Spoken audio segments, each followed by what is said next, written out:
we're rolling. Welcome back, everyone. Hello. Where'd you been?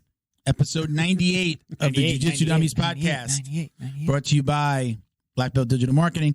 Anything that you need to build your business on or offline, website design, Google Ads, graphic design, printing, we can help. Check us out at Black Belt Digital Marketing on Instagram or our website, bbdigitalmarketing.com. You can request a free review of your entire online presence today. My name is Milton Campus. I'm a 3-stripe brown belt. Congratulations, sir. Thank you very much. Do I have to update the call out then? Yeah, and you have to update my little guy, my little caricature. We got to get some stripes on him. Tape on it. You have the one. You just got to get the one that has the one on it, and then put the other two. You just have to multiply it. You had given it to me before the purple belt to brown. It had a stripe. Yeah. You can fix it. You know what you got to do. Thank you. Bo behind the camera. Hola. Miguel riding shotgun. What's up, everybody? Shout out to our booking manager, Britt.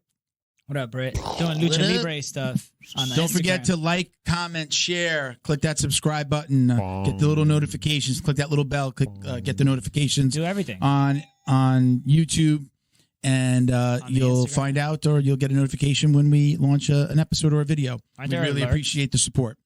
So we're back to doing stripes. Yeah, it was very weird. It happens. The professor wasn't there, but our professors and coaches were there. I guess they got the okay to do it, and we hadn't done stripes for a really long time. The last time I got a stripe was one stripe. Again, he had done a caricature of me in the gi. Yeah. I had one stripe on my purple belt. That was the last time I got a stripe. Then you got a brown belt.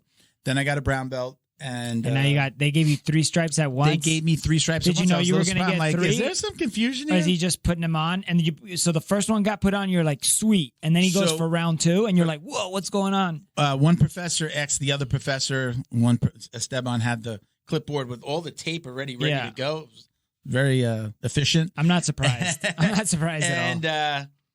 And professor said, how many stripes? And he said 3. And I went, Tres. I looked at him like, what? And I'm like, he smiled. Esteban kept on looking at me and smiling while they were calling it. Like, I was like maybe the 3rd one, but he called up a few people. Yeah. But he kept on looking at me, smiling. I'm like, why is he smiling like that? I'm like, what's going on? I'm like, they're not giving, I'm not due for a black belt, but he was smiling at me like he knew something. And then he gave me the 3. How many stripes did Ray get? So the funny thing, Ray went before me. He got 2. We talked about it. For you, those of you who don't know, Ray is a training partner, awesome dude.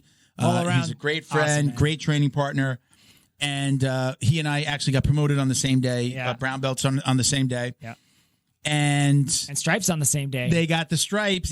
They give him 2 stripes, and then right after call me up, I get 3, and then later they said, "Wait a minute, like weren't you guys like it should have been? You guys should be on the same course." And they They asked me like, "Hey, when did he?" I said, "I know we got our. I don't know when. I don't know the exact date, but we got our belts on the same day." Yeah. So they wound up giving him another stripe, and I was like, no, because then I can't line. Now I gotta. How do we line up? I want him to be a 2-stripe, so that he has to line up to the left of me. But I was promoted before him. Yeah, so I am ranking 3-stripe brown belt. Yeah, but he's been doing. I think he's been doing jiu-jitsu since like. Yeah, he's been around way longer. I think. You think you get an extra stripe for having the podcast? Maybe. No. Yeah, maybe. Yeah. Because maybe you're like spreading the word. Yeah, you're taking jiu-jitsu outside of the gym. You know what I mean? Yeah, we talk about it a lot. About like people that are like, oh, I don't deserve this, or like I'm not ready. Yeah, I was surprised, but again, I'm not so worried about the belts. But there was that little like, wow, you're that much closer to black belt, and me in the car ride home going, I really need to get my shit together even more than ever. It was a wake up call. I mean, I'm ready on a good weight loss program, so I'm like, I'm not going to be. Yeah. I saw my picture in the brown belt, and I'm like, yeah, you're still pretty heavy. Yeah. So I'm like, so just like evaluate. We talked about like not doing stripes and how for the kids it's motivational. I think it's motivational for the adults. I mean, it turned. I've been training a lot and training hard. There's a little switch that got flipped. Yeah. And I said, oh, like shit's getting real. Like, you have a responsibility. You have something to uphold. I feel that. I see that. I feel that. Between this and training. Yeah. It was fun. It was weird and wanted to take it too seriously. I'm across the street from you. What's in that? terms of thought. Oh, I see what you're saying, but I'm happy. Thank you to my coaches, and congratulations. time to. Did everybody clap Yeah. for you? Like, do you feel like they meant it? Or were they just going through the motions? Hopefully they meant it. I meant it every time I clapped. Sometimes there's a They're just pop. being You know what I nice. mean? They're just being. What do you mean? Sometimes there's a pop. Sometimes certain people get promoted and they get a different clap. You know what I mean? No, I don't. You What do don't? mean? Okay. What do you mean? sometimes. Like they don't deserve it? Clap? No. Or It's like, just oh, it's shit, never it's going never to his head clap? it's never a not deserve it. It's never negative. It's always good or better.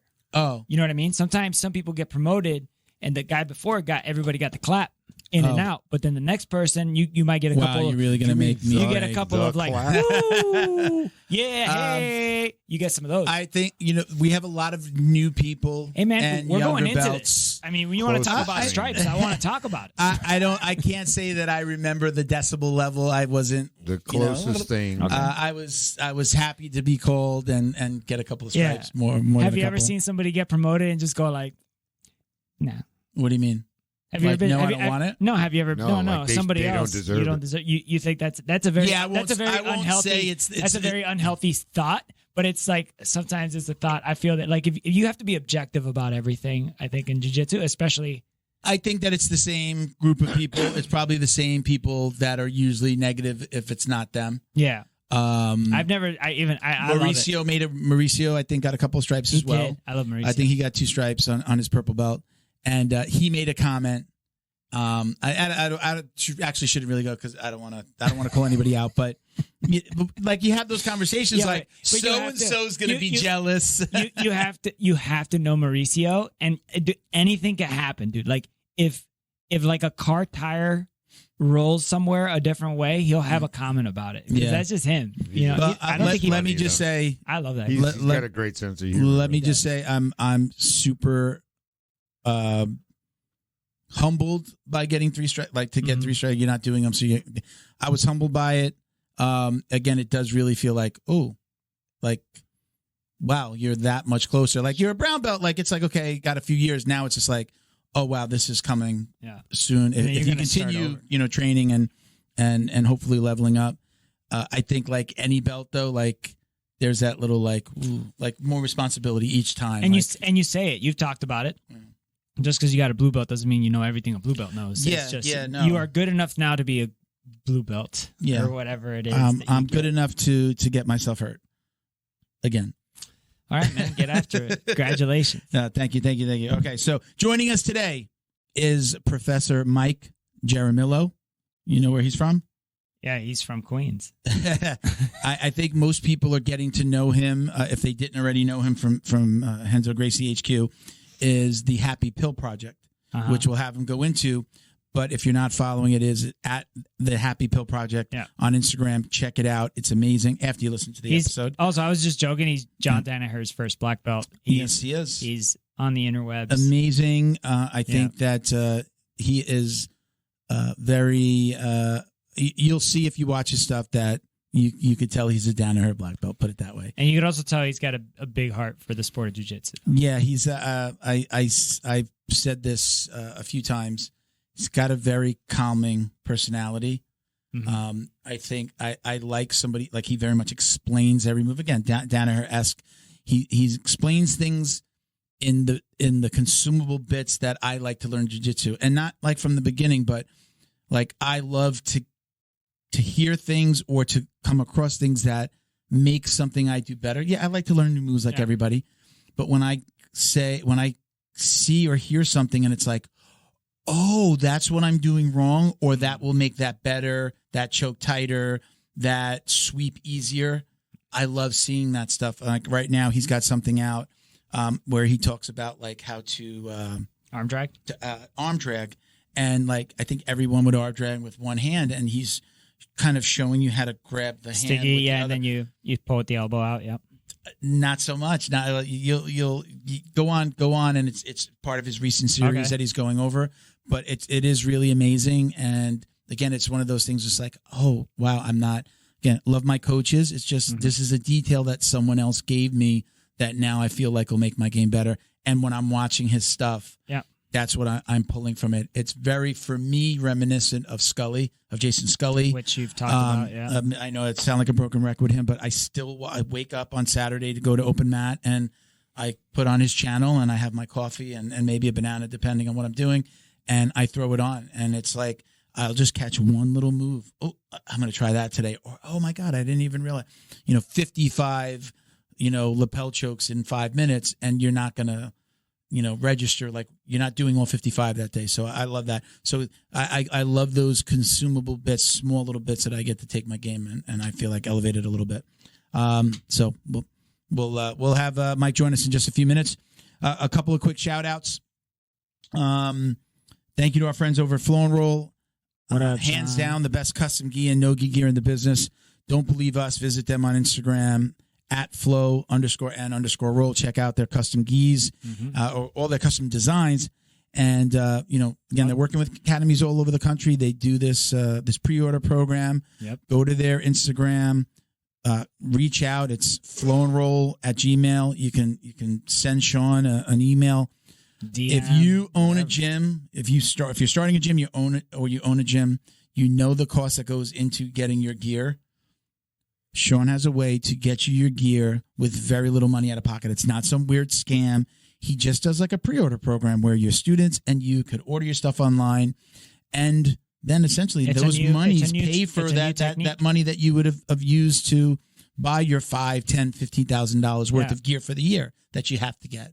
Right. So go check them out. Again, it's at flow_and_roll on Instagram. Their website is flowandroll, the letter N, flowandroll.com. Get 20% off of your internet order, not your custom stuff. Get 20% off with code JJD. I'm sorry, you started to say something and I interrupted you to finish that off. Oh no, I was just saying I wore my Flow and Roll gi the other day. It's great. Yeah, man, it's the only one I wear. Is it the only one? It's the only one. I wear it, wash it, wear it, wash it, wear it, wash it. Nice. It's the most comfortable. I love it. Thank you to the BJJ Box. We're going to keep their shout out short here because we're going to do a quick unboxing. You'll check it out in the middle of the episode. They are Jiu-Jitsu's favorite monthly subscription box. Again, we'll talk about them a little bit more later. We'll give them a proper shout out. Thank you to Neutral Zone Clean. Check them out at neutralzoneclean.com and at Neutral Zone Clean on Instagram. Miguel's pointing at the big bucket. Don't be a cochino, bro. You can check them out at those handles on Instagram and Facebook. Yeah. This is not Neutral Zone CBD. This is Neutral Zone Clean. These are hygiene products. This is about being clean on the mats, off the mats, training, off the mats, in your personal life. I always say I carry a canister. I carry a canister in the car. I spray myself down after training with that spray. I left this in the locker room. I spray myself down. I have a towel. I wipe myself down, and I can go home. Sometimes I don't get into the shower right away, or I want to have a protein shake or do something. Yeah. I'm not in the shower, and I feel like I've at least cleaned. I call them the yuckies. Like I've cleaned the staff off before I even get in the car to go home. I'd like to be my broken record. If you're a gym owner, I feel like you owe it to your students to provide amenities. Sometimes, you're not only teaching them the art, but like a lot of them have kids. Right there. Adults, kids. If you own a gym, that is 1,200 wipes right there. Yep. You can get a refill, keep them wet if they're around for a really long time. Yep. But 1,200 wipes, they're doing a special. It's $99. This is normally $109. $109.99. Use code JJD GIFT to get $10.99 off plus free shipping. Yep. Gotcha. And if you order anything else, they'll put it in the same box, so you won't have to pay for the shipping. The code is good just on the bucket, right? If, so you can't use 2 coupon codes, right? So you're going to use JJD Gift, use it on the bucket. If you have anything else ordered, I think the free shipping would be just as much as getting the 25 or we have 15% off with code JJD if you're ordering any other products. So got to do some math. So again, check it, 15% off with JJD Gift. $10.99 off with JJD Gift. Okay, gotcha. All right. Shout out to Mike and Candy as well. Neutral Zone CBD has been with us for quite some time now. No matter if your aches and pains are coming from lifting weights at the gym, rolling on the mats, or just the daily grind of life, Neutral Zone has a product for you. Find your Neutral Zone by finding the best CBD products for your pain wellness. so you can continue your active lifestyle. You know, I said that roll on there right now. I'm getting low on the one I have at home. I'm probably gonna have to switch it out. Little switcheroonie. That's my favorite. That's the one. You know that I usually have it here. I thought you were sweaty the other day. I'm not. Yeah. I put it on before the show. You're like, Milt, why are you sweating? And it's like, no, I put it on before the episode, and you were just trying to find your neutral zone. My hours at the desk have been reduced, so I'm not getting as much back pain and neck pain. Also, it helps. Also, I take other CBD products, and I mean, I know that it helps me. It 100% helps. It's definitely. I've got. We could talk about the other. That's my go-to right now. Mm-hmm. That and taking the tincture at night. So, again, go JJD. You get 25% off at neutralzonecbd.com, and the handle is at my neutral zone for Neutral Zone CBD. That's right. Okay. All right. Let's do this. We're gonna get to it. Yep. Let's get We're to gonna it. get Professor Jaramillo in here. Let's do it, Bo. Welcome, Professor. How are you, sir? Thank you for having me. I'm doing well. Thank you for doing this. We really appreciate it. Like we just said before we started to shoot, I've been watching your stuff. The Happy Pill Project is where I found you, and then I started following you. And I told my booking manager, Britt, I said, we'd love to have him on, reach out, and that was just a couple weeks ago when you're here. So thank you. Yeah. I appreciate being here. Anybody that promotes BJJ, I'm all for. So you guys spreading what this is in the sport, I'm all for supporting that. Absolutely. Thank you. Thank you. We appreciate it. We're trying. The algorithm put us together. I've seen you, I'm at a Henzo affiliate school. So I look up Henzo stuff. I follow that academy as well on Instagram. So it's like, I've known of you, but now I get to meet you. So it's cool. It's like I've seen a ton of your videos and your reels and your spiels, all of it. Just it comes to me. So for those that don't know, if you don't, we'll kind of dive right in with what is the Happy Pill Project? Where did that come from? How long ago did that start? Give us a little intro, if you don't mind, on that side of things. Sure. It goes back a bunch of years, but let's fast forward to what happened during COVID. What I found was that actually I'd like to start off with a different story. One of the most senior guys at the Henzo Gracie Academy is this gentleman named Gino Onaldi. And years ago, I went to an event and there was a shirt that said BJJ saves lives. And what they meant, most people, when they see that, and they have an interpretation that somehow in a self-defense aspect. Mm-hmm. But the two of us looked at it and I said to him, boy, that sure doesn't mean that to me. And he said, me too. And we both knew exactly at that moment what we both meant, that mentally BJJ has this beautiful effect on people, mm-hmm. and it saves lives in that manner. And I fast forward now to the present day.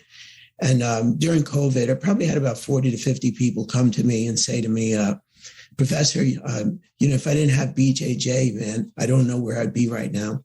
And that's all from the anxiety of the virus and where this all was going. There was so much unknown in the economy.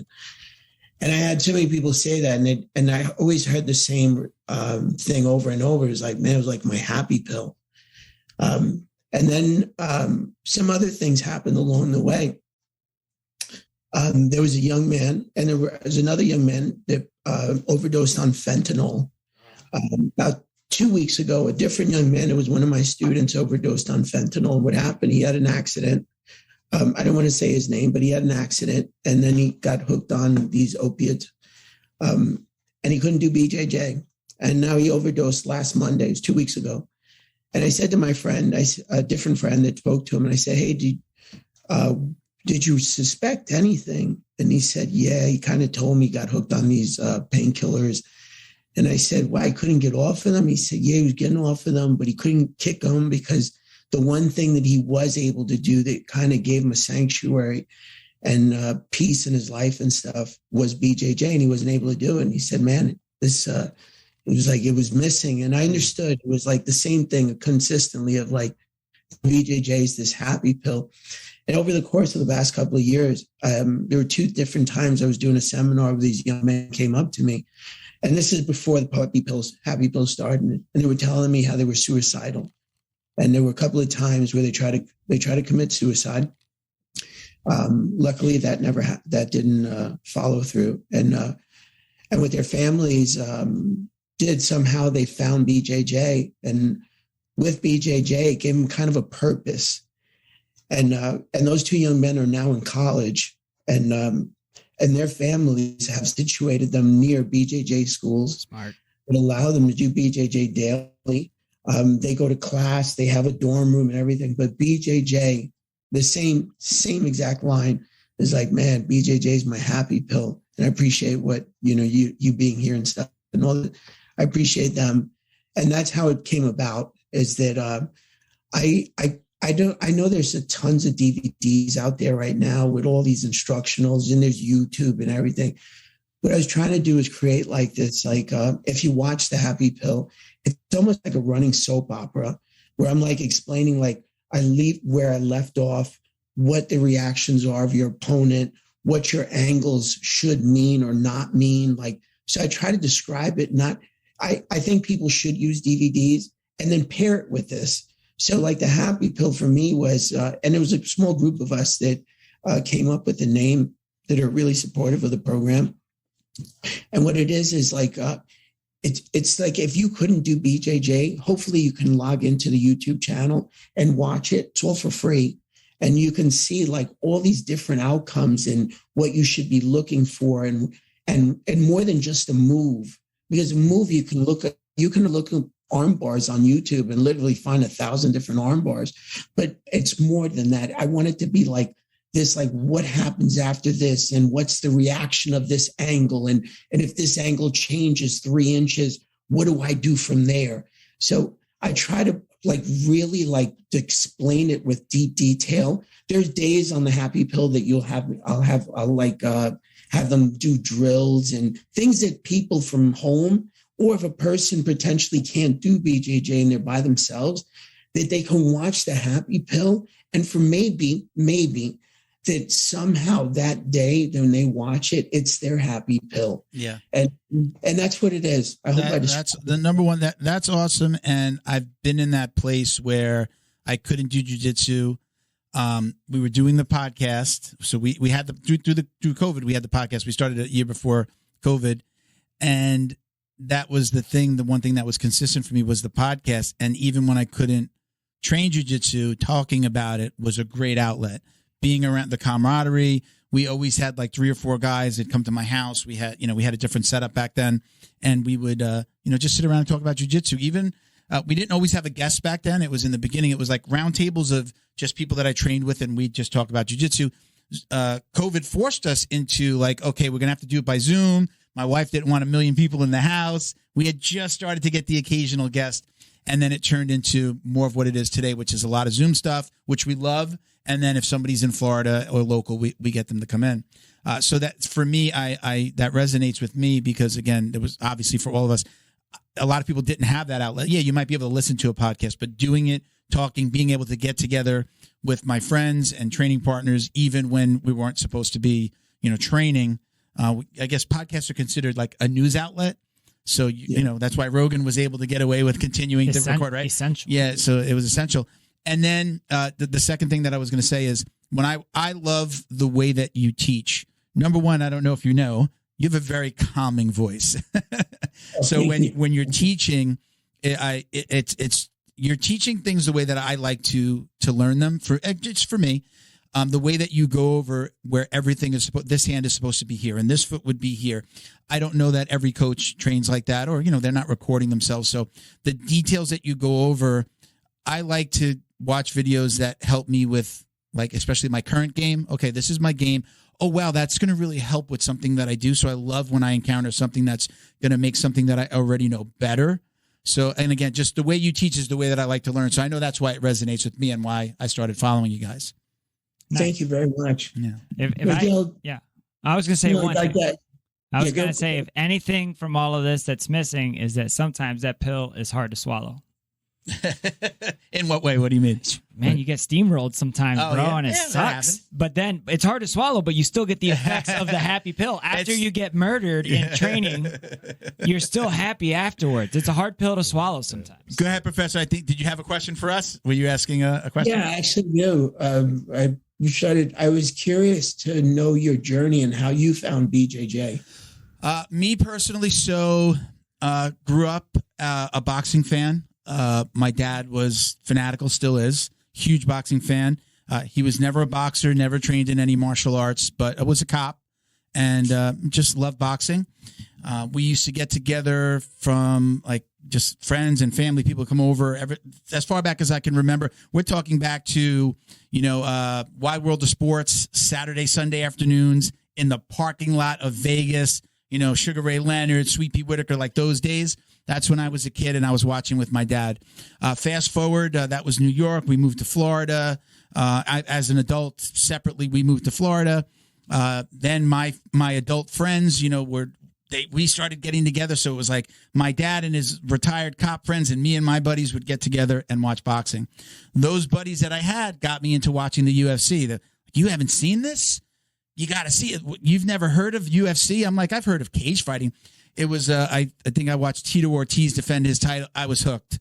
I was hooked from then. And I had always, since a teenager, I got into a fight when I was 16, and I always had a punching bag somewhere in the house, hanging on a tree outside. When I grew up in, early teens or late teens to early 20s, I'd have a boxing. I'd have the Everlast setup, the one that you can like just kind of slide into. Or it takes up a lot of space, but it was just a rack. And I'd have that I'd never had a dining room table as a young man. It was always my dining room had a boxing bag, an Everlast hanging. So I kind of just started to like self-taught myself how to not just box, but like kickbox. And then that's like started watching YouTube videos, and I'd watch foot placement, and I just kind of taught myself how to kickbox a little bit. Not the best kickboxer in the world, but I just watched and learned. And then a buddy, my wife's family friend, opened up a jiu-jitsu gym. And I own a marketing company. We traded marketing services for coaching.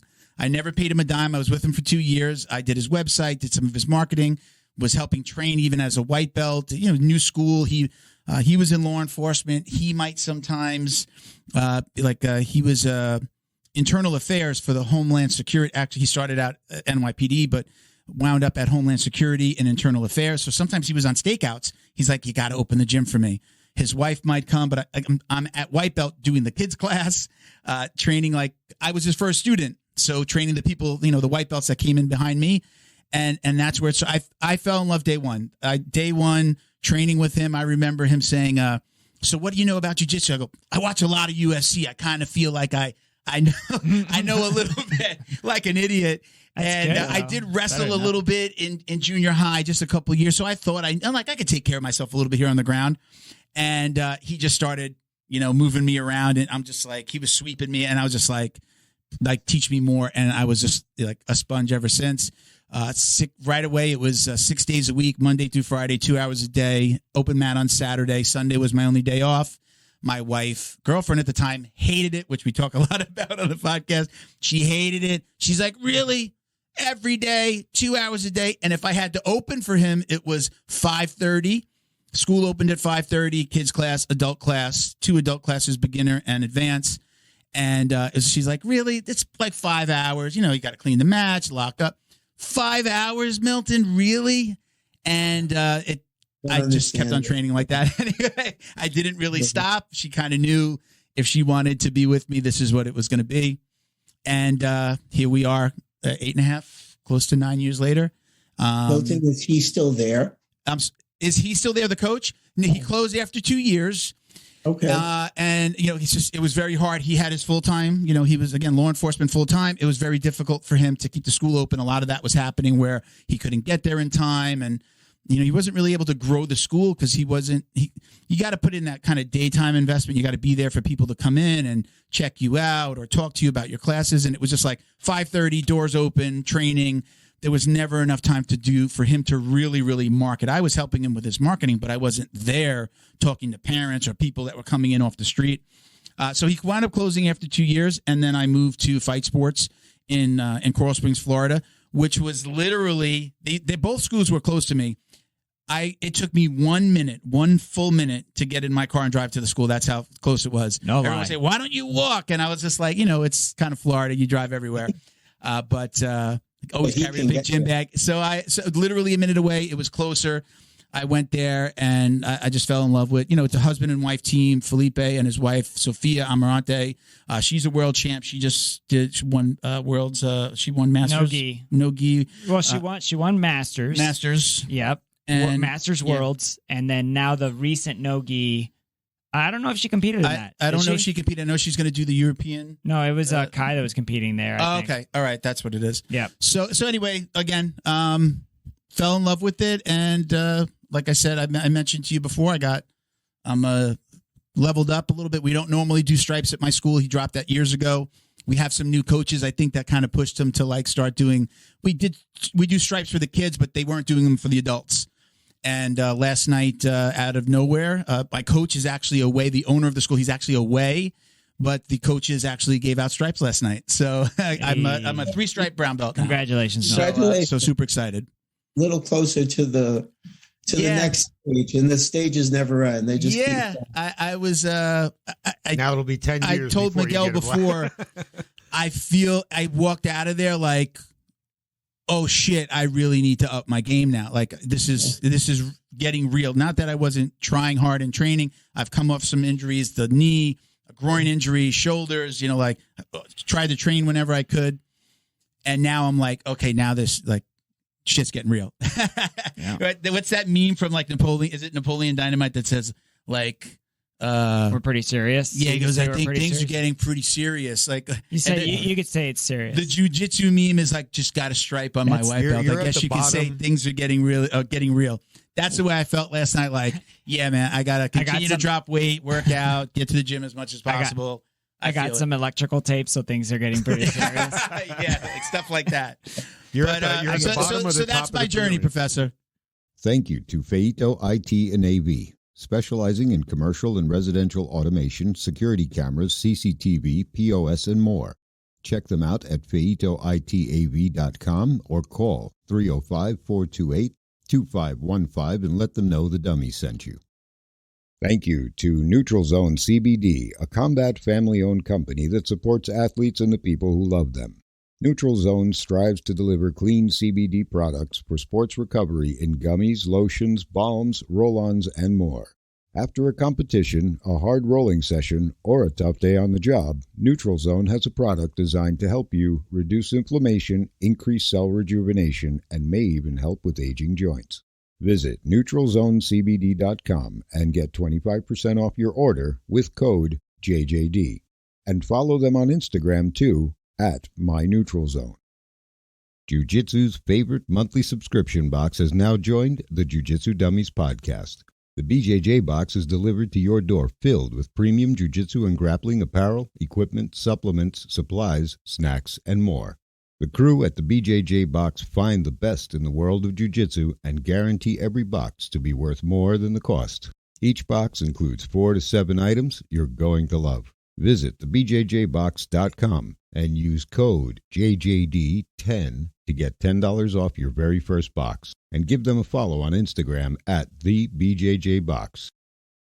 Neutral Zone is combat family owned, so they know you need to keep yourself and your equipment clean. They created Neutral Zone Clean wipes and sprays for just that purpose. Neutral Zone products are formulated to reduce the risk of bacterial and fungal infections. Whatever's making you sweat, weight training, rolling on the mats, yard work, or just working around the house, Neutral Zone Clean wipes and sprays can make you feel and smell refreshed. Use code JJD to get 15% off your online order at NeutralZoneClean.com. While you're there, sign up for their newsletter to receive the latest info and updates on product launches like their new shower gel and soap bar coming soon.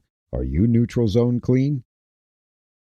Special thank you to the crew over at Flow and Roll for all their support. Flow and Roll is renowned for their incredible no-gi rash guards, shorts, and leggings. Flow and Roll has quickly become the premier custom apparel provider for academies big and small throughout the United States. Reach out today to discuss your custom order and ask about their incredible pre-order program.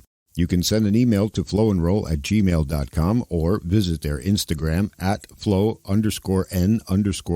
and shoot them a direct message. And yes, they can create an awesome custom gi for your academy as well. Visit flowandroll.com to check out their awesome designs, and while you're there, pick up a Jiu-Jitsu Dummy signature tee exclusively at flowandroll.com. And remember, you'll get 20% off your purchase of t-shirts, rash guards, or gis with code JJD. Are both of you avid gi players, or do you preference no gi? Or my school is primarily gi. We only do no gi on Saturdays. Our open mat is our no gi. Only because they haven't had enough people come during the week. We have a lot of older guys, so we haven't had a lot of people that have gone to like no-gi classes to warrant, keeping them going. But I should actually say, in just the last couple of weeks, we have a new coach that was hired. He's from the Fight Sports system, and he is really, really pushing for. We've really started to do more competitions. Our girls, we have a girls team that's like kicking ass, winning gold everywhere.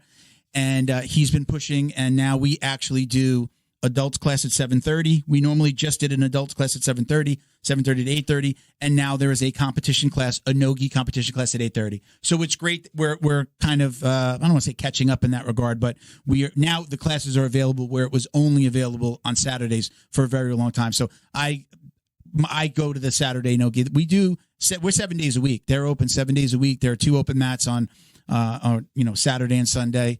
And because I'm not getting no-gi during the week, I always get to at very least the no-gi Saturday open mat. So I have a couple of questions.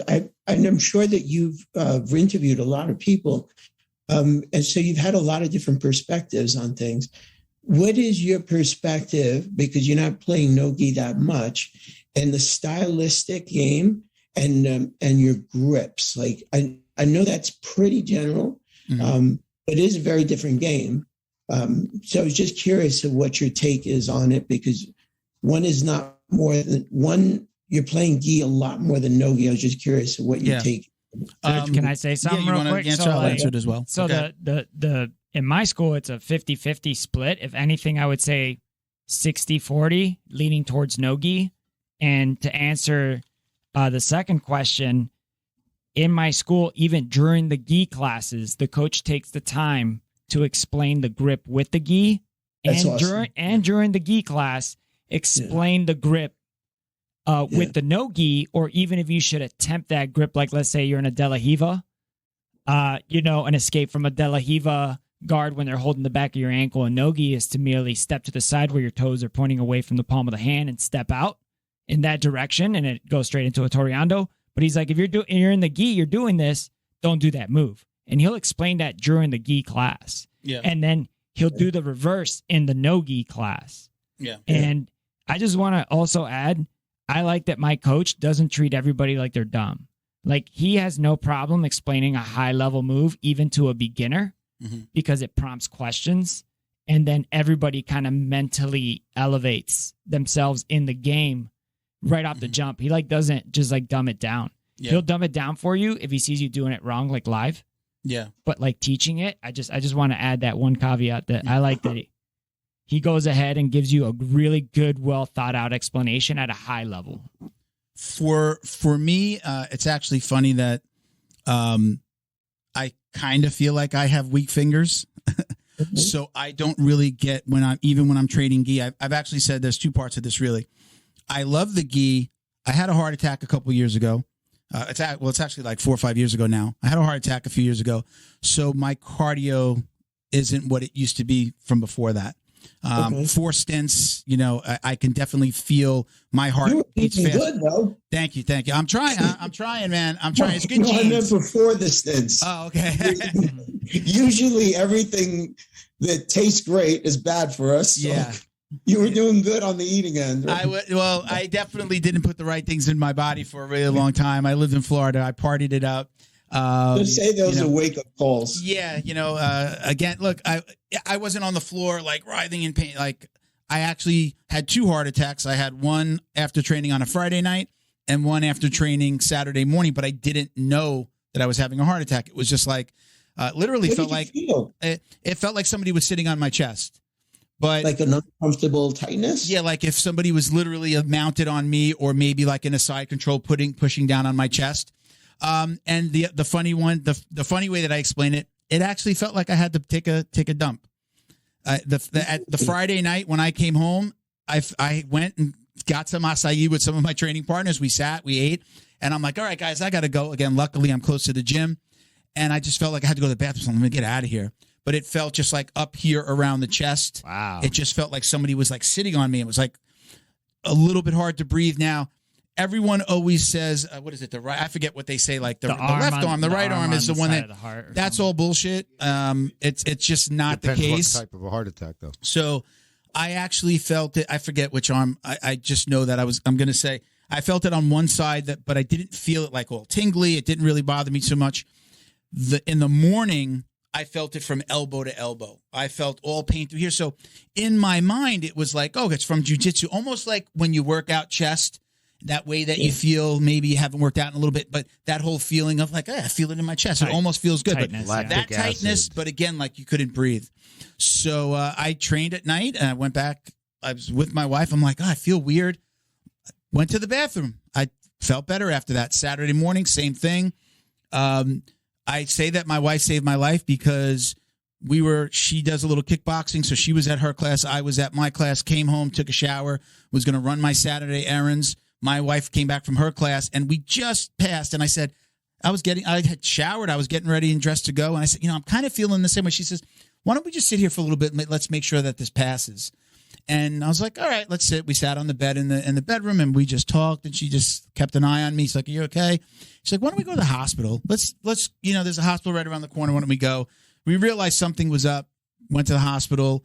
They do an EKG, and there's one nurse in the room. They do the EKG. She leaves, or he leaves, comes back. There's two nurses. She leaves. She comes back. Now there's 3 or 4 nurses, and I'm like, something's obviously going on. That equals They a doctor. never say heart attack. They just tell you, hey, we're going to put you in an ambulance and take you over to the hospital. I'm in Coral Springs. They sent me to like a network hospital.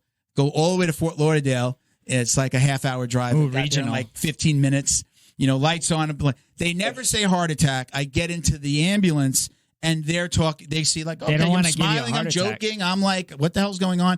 They're like, okay, you had a heart attack, so we're going to get you over to the cardiac unit in Fort Lauderdale. So I went in, and again smiling. I wasn't like on the ground like I just didn't really realize what was going on, and 4 stints. They put in 3 stints the first day. The next day they went back in and put 1 more. And yeah, that's my heart attack story. I don't blame jiu-jitsu for that. That's on me. That's the way I took care of my body. But it just happened after 2 really good training sessions. So, did you feel a major difference once the stents were installed? It might be that I'm overthinking it because I didn't really put a lot of thought into my heart rate before that. Like I wasn't thinking about it. I just thought I was a healthy 30-something, 40-something, right? It was in my 40s. You started already. at 41. Yeah, so I'm in my 40s already. So, the thing that I missed, the sign that I missed that was like slapping me in the face was being out of breath quickly. Like I worked in a building. It was a 2-story building, so my office was on the 1st floor. I'd run up to the 2nd floor to go to our other offices, and I'd go to the top, and I'd be like, man, I gotta lose some weight. I'm carrying a lot of weight. And that was it. It was, my heart was struggling because it was, I was 80% blocked on my main artery. Shit. So, what they would call the widowmaker, that's when you get fully blocked. That's when you grow. And that's a big ass artery. Yeah. Too. Yeah, that's the one that explodes. So that was slapping me in the face all that time, but that's probably the only thing that stood out to me. I actually didn't really notice it when I did jiu-jitsu because I'm tired because I'm rolling hard. We're fighting, we're training. So it just kind of went, passed me by. I never really thought of it. And again, it's that was the key. Your question was, how did I feel kind of afterward? Like, how do I feel different? Again, because I don't feel like I really paid a lot of attention to it before, other than those little signs that I look back on and go, oh, that's, you were clogged up. Your heart was trying to tell you something. Now I'm like really pay attention to it. I got an Apple Watch to like, I work out. I've got my watch on. I've like, looking at my heart rate, make sure things don't get too crazy. But I feel like I'm out of breath a lot quickly, or it was for a long time. I feel like, wow, man, I just, did warm-ups and I'm like, and I could feel my heart beating a lot. So after I felt like that, so I kind of had to change the way I trained a little bit. And it goes back to the gi. I like gi because I can control the pace. If I do feel like that, or I don't feel so much like that now, but for a long time, I would be like, okay, gi lets me really control where I am. But I really, when I'm rolling even the gi, I'm not like a lapel guy. I'm not really getting my fingers twisted up. I don't have the fat knuckle. I am just usually kind of rolling like I do when I do no gi, where it's the same for me. So that kind of went back to your initial question, like the differences between the grips and rolling gi and no gi. I've just never been a guy that really gets tangled up. So yeah. Hey, what do you look for on the Apple Watch that you're monitoring so much? It actually has an EKG. Okay. It has an EKG. So every once in a while, I'll feel like, oh, wow, I feel a little weird today. What's going on? Or maybe like sometimes I work out, did some weights, and I'm having a little pain. I'm like, is that the weights, or is that, something going on? I'll do a little EKG, make me feel better. And then there's a workout app that I use that you can say like, I'm cycling, I'm doing the elliptical, I'm doing traditional weights. General workout. Yeah, it gives you like a general workout. And it really just tracks your heart rate. PTSD, man. So I like to keep an eye just on my heart rate. And I know that, I usually want to keep it, below 160, even if I'm going hard at something. But I'm good. I'm healthy. I've actually did the stress test recently with my cardiologist, and she says, you have a normal heart. You have, you have a healthy heart. You're good. You shouldn't be worried about a lot of the things that you're worried about. So now I'm like, kind of feel like I go back to normal, but I still, maybe it's in my head, I still do feel like when I get going, I can feel. It's really strange to say, but I feel my heart when it starts going. Like, again, I just think I'm more conscious. I'm in tune with it a little bit more. And I know when I got to, bring it down a notch or take a break. Like a post-incident anxiety. Yeah, there's probably a little PTSD now your there. Awareness about this stuff is like super heightened. And just remember, death never warns you except but a whisper. Yeah. It never says, hey, I'm coming. I was back to training after 3 weeks. I was just like, like training, but I was just like, I feel fine. Doc, can I get out there? And he didn't understand what jiu-jitsu was. And he told me, he says, just make sure nobody kicks you in the chest. And I said, no, there's not a lot of kicking. There might be something that happens, Might happen. It might, incidental, but nobody is kicking me. It's, it's not a striking sport. So he was like, all right, do you think just keep an eye on yourself? And I've been good since, but definitely, again, super conscious of it, Hey, can I tell you two things on your journey through BJJ? Is I do like promoting no gi. And I understand there's two things one about the watch that I'd like to return to in a second with the EKG. But for the gentlemen that'll watch this that are a bit older, that have done BJJ for maybe for whatever amount of time, and they have a fear to go to no gi because it almost seems chaotic. The game, like there was something that you said, and I agree, like you play the game and, with gi and tops and stuff, you can tie them up. You can tie them up also no gi. It's how you do it. And hopefully in the future, I'll cover it more.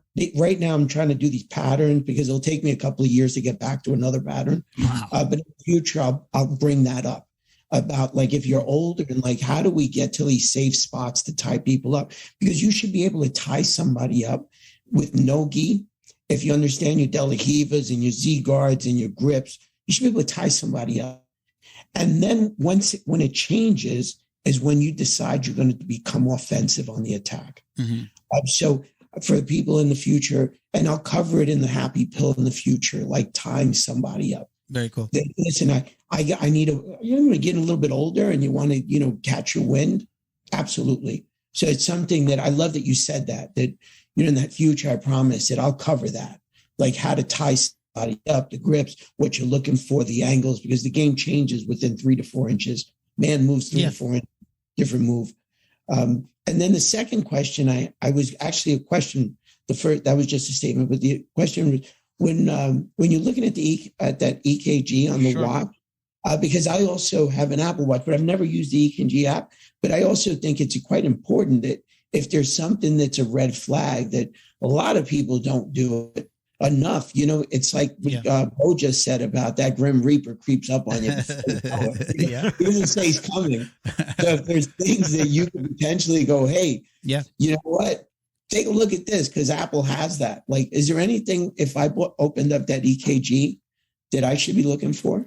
So I think this is the 4. I think it's a little older, but it was the only reason I got it. I'm not like a jewelry person.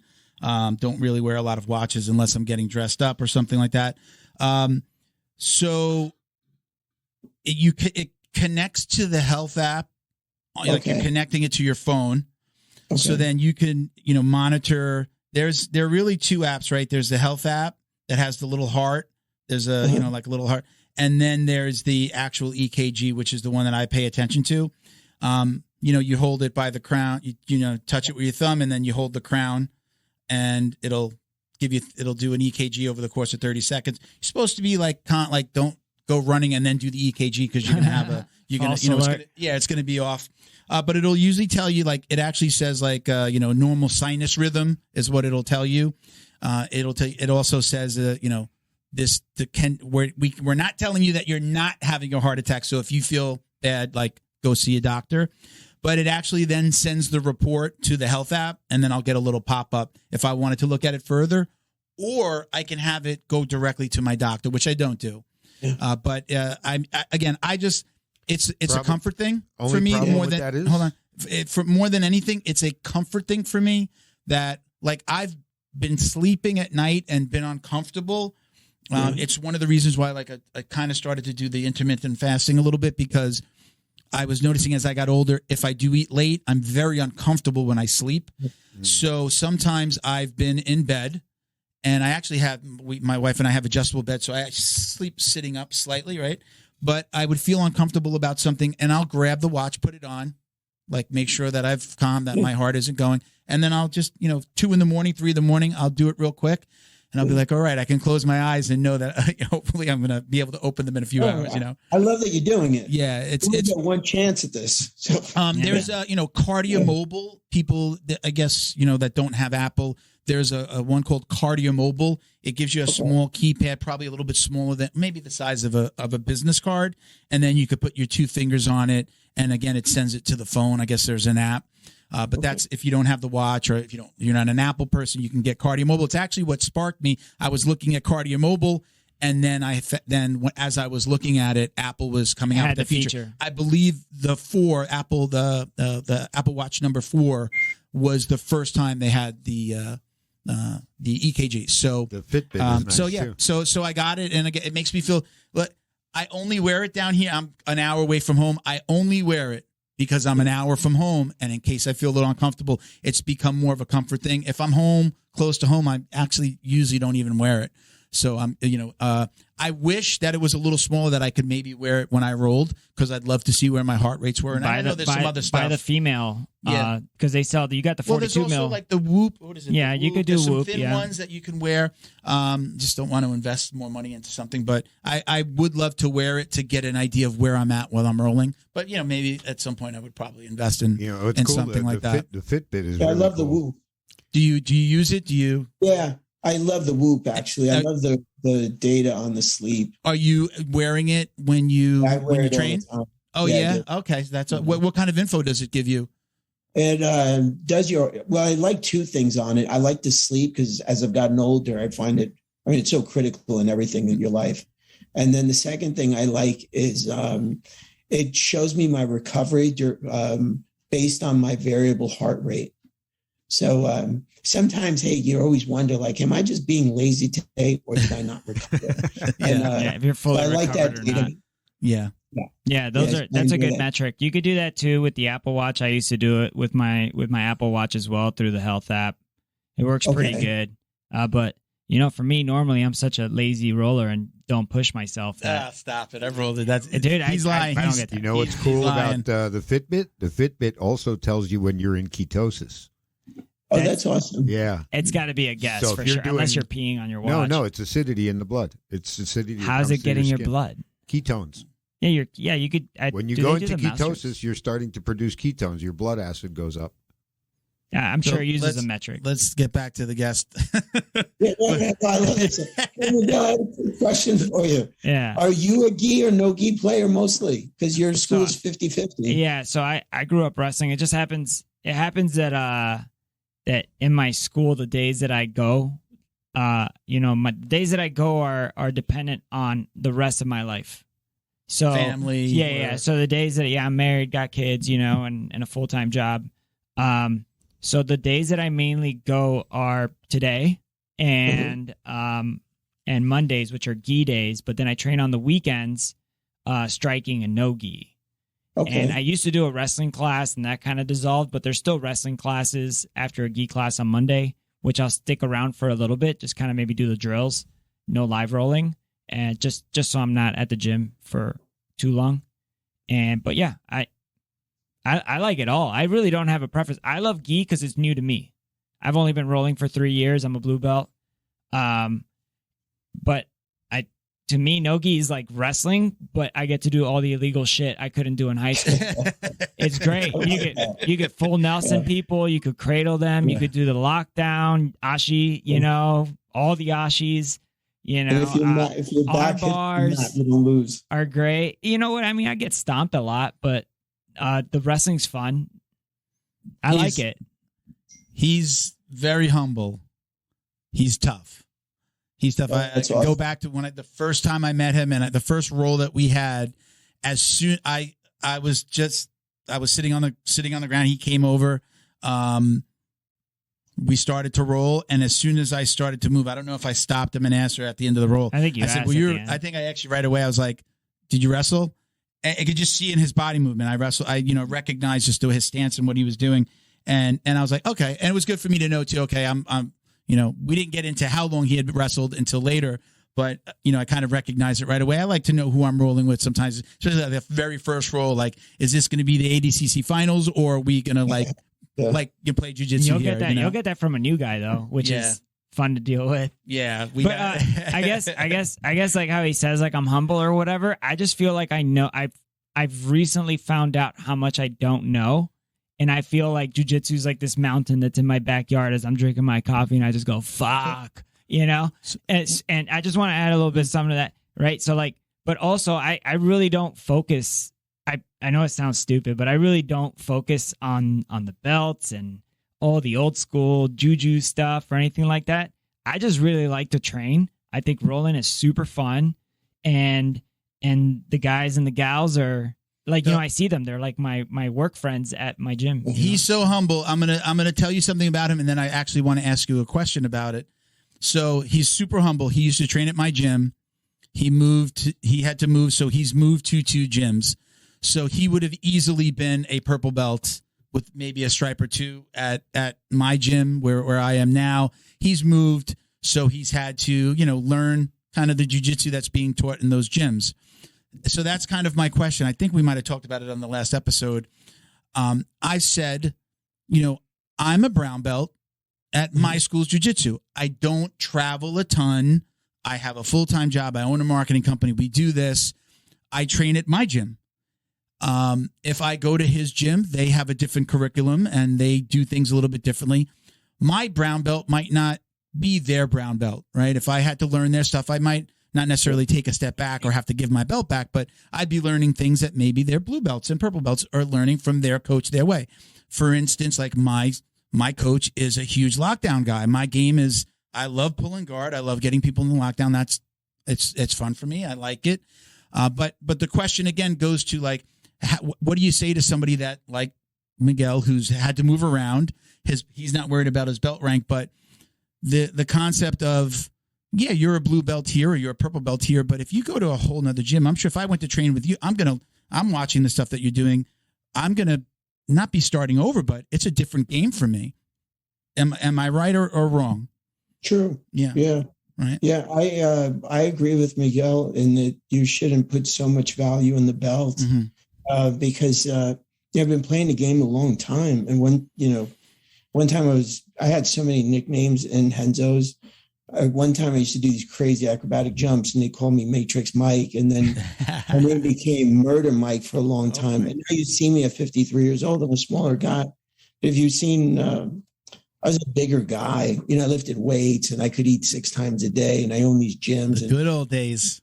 Yeah, the good old days. I can't do that. Like I fast most days, 20 hours. I eat 1 or 2 meals. I care more about longevity now. Yeah. The reason I bring it up is that, if what determines a black belt, what determines a blue belt? Are you putting it as a standard? Like sometimes people get a higher belt, right? Somebody might get a brown belt, and then I'll hear these complaints among the purple belts where they're like, well, I tap him out, and then they justify that they deserve that belt. It's a personal journey. And I'll use this example as like, what sets the bar for a black? If we're comparing ourselves to Gordon Ryan, then nobody gets a black. Yeah. Nobody gets a black belt, bro. Yeah. No. And then, and as you age, like you realize, okay, so I can't do every single move I used to do. And it's this personal thing. So do I give back my belt? Because then you're going to give back your black and your brown. And if you want to play BJJ for your whole life and you're going into your 80s, yeah, I get it. Kids that are probably jacked and they're 20 something years old and they're beating the crap out of it. Now, do you go back to a white belt at that age? Like, no, you don't. I heard this great line. I don't know if Helio really did say it, but I heard that he did. And they asked him as he aged, like, how does it feel like you can't do the same things? These young guys are beating you up. And he said, you know what? You redefine what you consider success.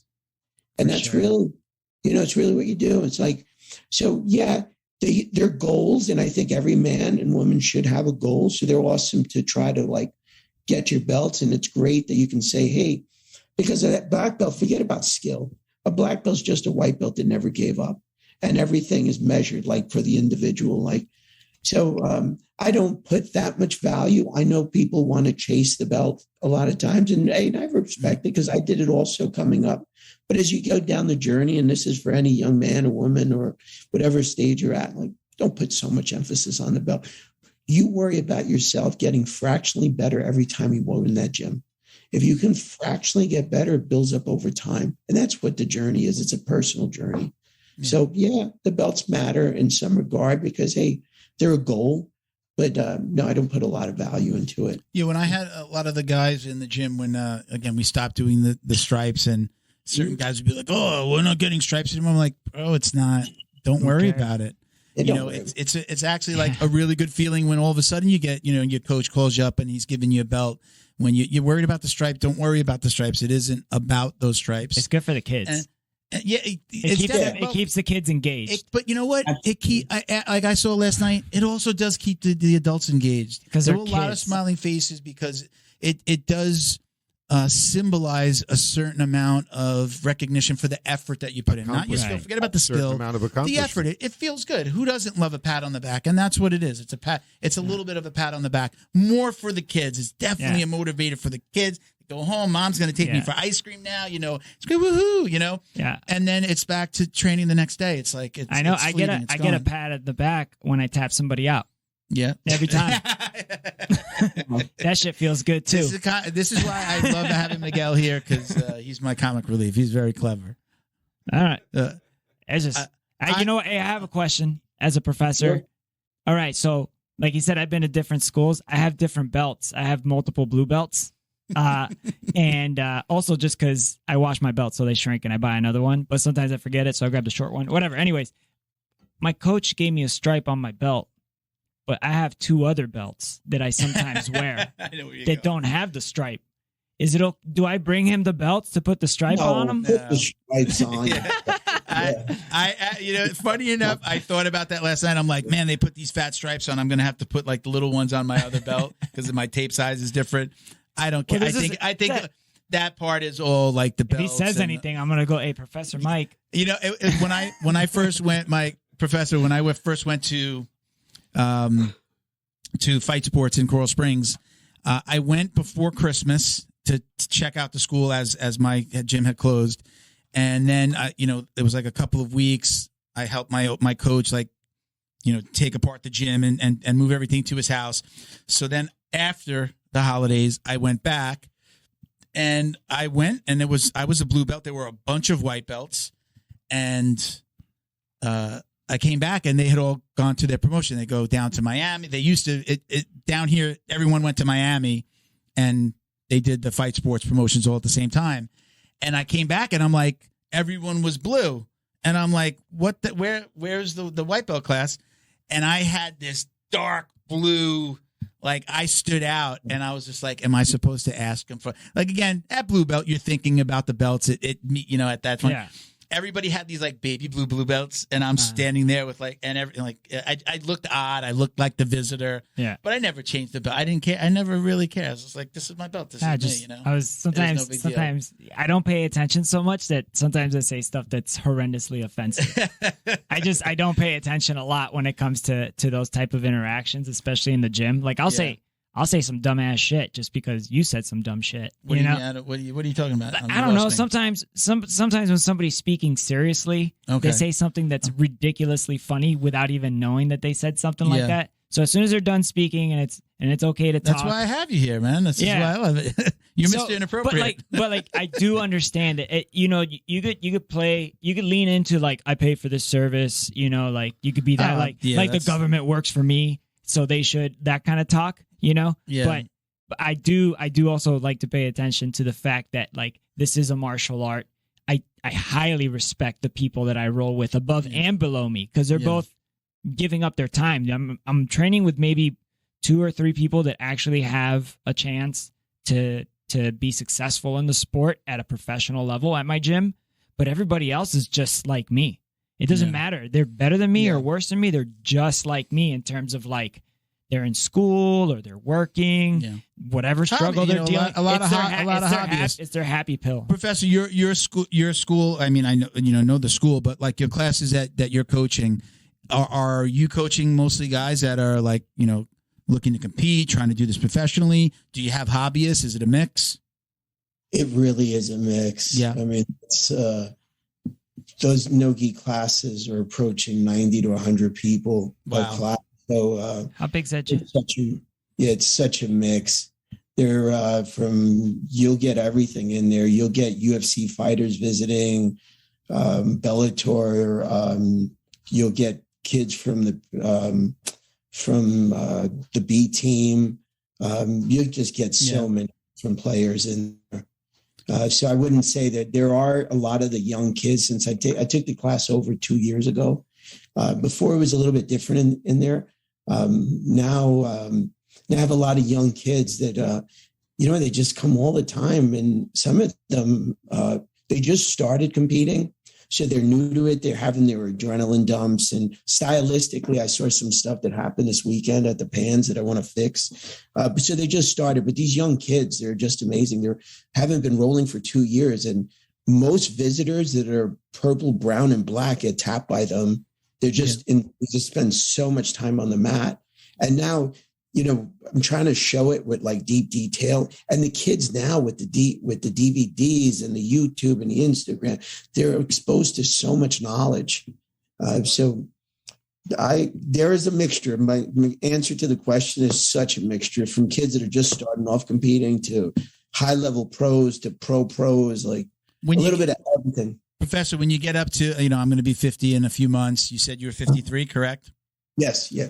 We tend to call kids, people that are like in their 20s kids. Is that what you're referencing? When you say kids, they're like late teens, early 20s. Yeah. Late teens, early 20s, kind of in college. I got a ton of them that just exploding up right now. Yeah. You'll start to see them in the next year and a half. I'm not talking about winning ADCC, but winning their divisions at IBJJ.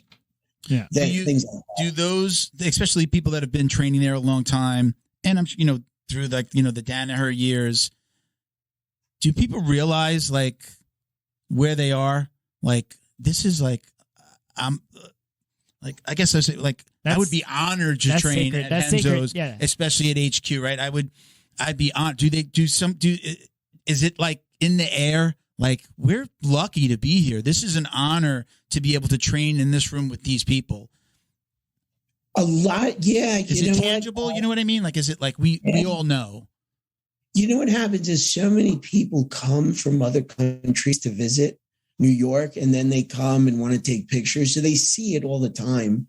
And if I try to instill, especially for the younger generation, that they appreciate that what Renzo created there and show appreciation for the academy. So I do believe that they do. At least they show me that they're thankful. Because what Renzo did, and I don't know if have you guys ever had him on? He's got an interesting story. No, I love it. I've seen his documentary like 80,000 times. Oh, okay. There's another one coming. Netflix is doing a thing on them. Good. The family. Yeah. And Netflix was here maybe mid last year. I forget when exactly, but they were in New York filming him for like 17 days. From what he told me, like the most, and I may be wrong, but Renzo told me that I think the number was the highest number that Prime ever funded for a documentary was The Last Dance with Michael Jordan. Mm-hmm. They were so impressed with the footage that they're doing on the Gracie family. I think they're profiling like Hickson, Hoyce, Renzo. Oh, wow. That'd be amazing. They were like so almost like a impressed. TV show, not just a movie. It sounds like that would be a TV show. Like multiple episodes. A docu-series. Yeah, exactly. Like Netflix is putting them out all the time now. Yeah. They're doing one on that family. And there was, from what Renzo told me, I don't know the sums, but this would be the second largest funded one after The Last Dance. So a lot of people will get exposed. Is The Last Dance Prime or Netflix? No, it's Netflix. It's Netflix. Oh, it is Netflix. Yeah. But I'm pretty sure Prime and Netflix are owned by the same company, I think. Prime is Amazon. Amazon, yeah. Netflix is Prime is Amazon. Netflix is Netflix. Private owner. Yeah.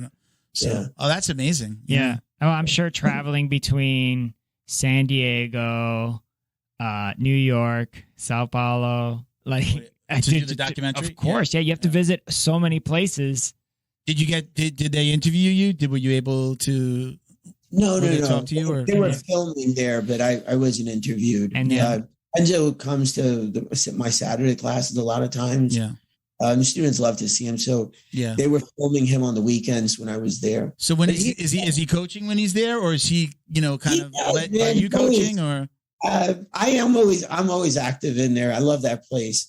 But Renzo always is. And I mean, if you've been around Renzo, he's just an awesome.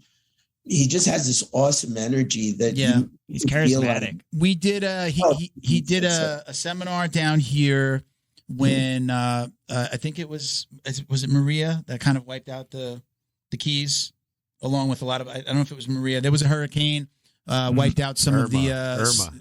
Was it Irma? Wiped out the Keys a little bit. I know they had a Fight Sports location down there that lost everything. So they did a seminar that was where they took all the funds and then like donated it actually to a couple of different schools, including like one in PR and then the Keys and things like that. And Renzo was there. There was like Tom DeBlas. I think Muhammad Ali and Cyborg were supposed to have a fight, and they canceled it. And Cyborg asked Muhammad to come to to come down and be part of the seminar. So it was Muhammad Ali, Tom DeBlas, Renzo, obviously Cyborg. I can't even remember. And there were a couple of other big names there, but they did a huge seminar. So that's the closest I've gotten to Renzo. And everybody, it was hours. I had to leave.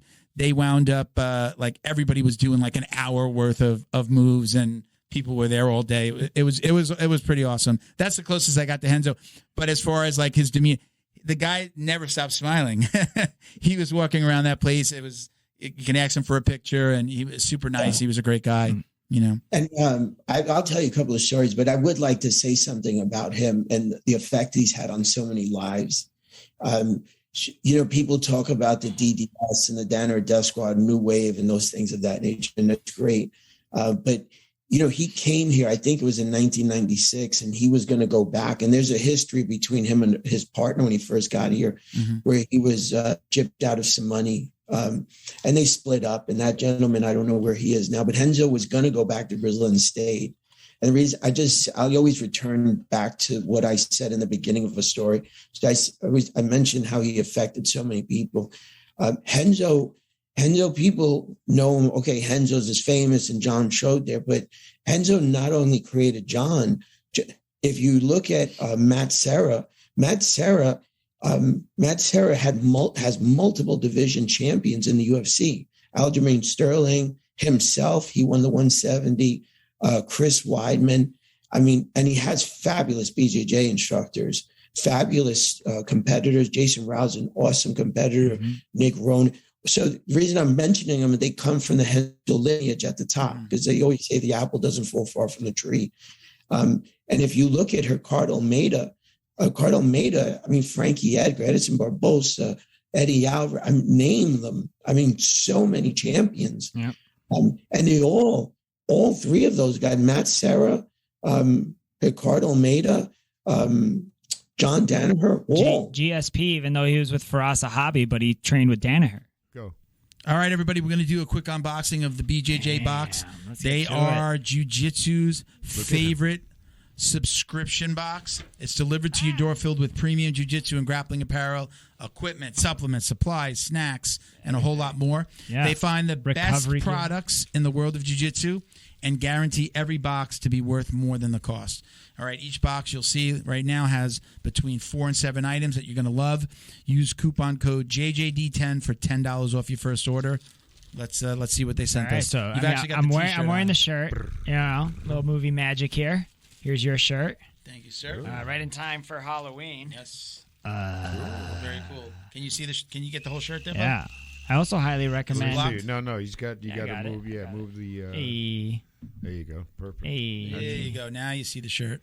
Right. Just in time for Halloween. Is that what you said? Just in time for BJJ Halloween. Monster. And watch the Monsters on Netflix. It's good. It's good. If you did you watch the old show? Of course. Okay, it's good. Okay, so we got some Vive compression knee pads. It looks like slides, like wrestling slides, not necessarily padded, but very cool. Prevent the rug burn. Yep. Or the mat burn. Good for those takedowns, right? Right. Double leg. And then you got the Shock Doctor. Oh, these are socks. Yep. Shock socks. Very cool. Just socks. Oh, Shock Doctor. Yeah. It's my I use their mouthpiece. There you go. And what if it's a little compression style? What is that? That's right. And then here we got body wipes from Clean Freak. Okay. Body wipes. Very cool. Check that out. Try those out. Wiping down. So they're bodies. also thinking about hygiene is very important in jiu-jitsu, and so is staying fed. What do you got? We got ourselves a Zone Perfect protein bar, Fudge Gram. Mm-hmm. There you go. Very cool. Fudge Gram. And then we've gotten a similar product like this Perfect in a previous BJJ box, but not similar, a spiky one. Is it? No. Is this the same one? Spiky ball. That's the the one spiky ball. Yeah, you get to keep that one. Yeah, spiky ball from me. Very cool, man. You're gonna. I wonder if my dog's gonna like it. Your cat's gonna like it. Oh, nice. I got Dos like Gatos now. Yeah. Oh, you have 2 cats? Yeah, my wife's grandmother died, and we went up there. Yeah, and we adopted the cat. Her name is Missy Sue, and then we brought her home. We drove from Ohio down with the cat, and she was in our bed, And when Missy Sue walked away, we were like, "Oh, you're Mr. Sue." Oh, you didn't know? Nobody knew, I guess. Yeah, so we had the cat. His name's Rocco the Taco Cat now. Is it? Yeah. I like that. Mr. Sue. So you get the spiky ball. Love that spiky ball for my feet. Good. Amazing. For plantar fasciitis. I just have it on the floor in the living room, and I just use it. You're sitting there, morning coffee. I'm there with my foot. I got my kids' Legos. Yeah. Yeah, just on the floor. I step on them. Similar concept. Yeah. Anything else in there? No, that was it. That was a lot of stuff. That was like 6 things. Yeah, crazy amount of stuff. It's more like walking on hot coals and broken glass at the same time. Right here, man. Plantar fasciitis. We'll do the split. See what else you want. You're gonna split that protein bar? Yeah. All right. Listen. Again, BJJ box. The BJJ box and the BJJbox.com. That's right. Again, $10 off your first box with code JJD10. All right, guys? That's right. Let's get back to the show. Do it. Julio. When I met GSP wasn't with Firas. GSP was using Johnny, and then he came and was using Phil Nurse here in New York. it wasn't, I never met Faraz until after the whole thing happened where he couldn't come back and then he went to New Mexico. So, you know, the reason I bring him up is like there's so many that like were created from like this lineage of Renzo. Yeah. So I just think people don't realize the effect he had on no-gi BJJ, because I mean, no disrespect to the gi game, which I love the gi game also, but you know, nobody really pays to watch people fight gi. You know, they really don't. Like, it's very rare. Like, you know, Gordon makes so much money from these who's number one. And so the reason and the game is just exploded. Look at the ADCC. They sold out this stadium and it was an awesome event. And I bet they broke all records for viewership. But that, if you backtrack it and how this thing grew and the amount of instructors, even, I mean, you just mentioned before, Miguel, that you're at Weston Renzo's. That's Stan Beck. Stan Beck. I met Stan Beck 20 plus years ago. I don't know if you know, Stan Beck was one of the first guys to fight at Renzo's. He fought a black belt as a white belt. And so the reason I just wanted to mention, like, the thanks to Renzo and what people don't realize, that man affected. I mean, there's so many affiliates and awesome instructors that come out of that lineage. Mark Cerrone and Magno Gamma and Carl Provic, so many great. It's a deep pool. It's a deep pool. And it's, you know, like there's an admiral and there's a general. Renzo Gracie is that general. He's that admiral that people don't realize the effect he had on. We had Stephen Williams on. I know he's a Danaher black, but we had him on. No. Stephen Williams. Stephen Williams, yeah. Steve Williams. Okay. Oh, Steve. Okay. Yes, he's a young guy. He's Steve's a good guy. Late 20s, early 30s. Yeah. I think it goes Steve back was to attending my classes last year. What was that? I'm sorry. No, Steve was attending my classes. Okay. But I actually don't think he's teaching now. He's an excellent teacher also. He had I forget the name. He did have his own academy. I don't know if he still has. I know he's really deep into the social media stuff now. Mm-hmm. He's doing more like fight breakdowns and like kind of some funny stuff. I don't know if he got, is it like arena? Not arena. I don't know if I don't see a lot of stuff where he's like showing training videos or moves anymore, or anything like that. I don't know that he doesn't still have his gym though. But no. Told me, I haven't seen Steve. He's a good guy. Yeah. But he, from what I was told, Steve, he's doing, I think it's called Steve Strangles People. Yeah. That's his. That's one of his handles. Yeah. Yeah. And so I think he's doing a lot of those little documentaries on things. Yeah. I've watched a couple. I thought he did a great job. He's starting to actually do like some interviews. I'm sure he's content. He's a content creator now. Yeah. I mean, you could officially say it. Yeah. He's the guy that after we interviewed, we wound up getting on TikTok. He's like, get on there. There aren't any podcasts on there posting. And I was just like, all right, let me give it a shot. And we've done pretty good, and it's definitely helped. I'd actually like to go back to. You know, we always ask. I'm sure you've got a story to tell. How did you get involved with martial arts yourself? How old were you? When was that first time that you either stepped on the jiu-jitsu mat or you like everyone else? You know, mom had me take taekwondo when I was a kid. Go ahead and tell us how you got started. Well, I was actually I was mentioned earlier. At one time, I was a bigger guy, muscular and stuff, and in my late teens, early 20s, I bought all those muscle mags and would eat 6 times a day and take all those protein shakes and all that stuff. And as I got into my later 20s, I wanted to do a martial art. And so I was thinking karate. And I joined a karate school, Miyazaki's Karate in Queens, New York. I joined that school. And I was going about 2 months. And then Sensei Miyazaki asked me if I would join in the Nawaza class. And I was like, what is that? And he was like, it's a form of submission grappling. I was like, okay. I had no idea what that was.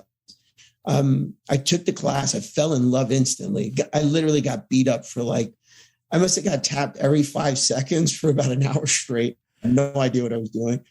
And then that particular guy that was teaching that class ended up competing at an event. And I went. And I think this was probably end of 1998. I went to the event. And I was like trying to make my way to the center of the ring. It wasn't many rings, and it wasn't a stands or anything. Everybody's just crowded around the mat. So I make my way through, and there's a gentleman mounted on another guy, and he's got this shirt on that says Renzo Gracie Cyclones. And that's what we were called at one time, the Renzo Gracie Cyclones. And I was wondering, I was like, I didn't even know who the Gracie family was. And I was like wondering, damn, I wonder who these guys are. And as I made my way to other mats, they were the dominant players in every match. And I was like, damn, wonder what this is. This is so long ago. Probably this generation will like laugh, but people didn't carry cell phones. And I don't know. Right? Now you can't even tell me. You're talking your 90s we're still probably coming off of beepers. Was that karate school on Northern Boulevard in Flushing? Yeah. Was that? Wait, the karate school was on Northern Boulevard in Flushing.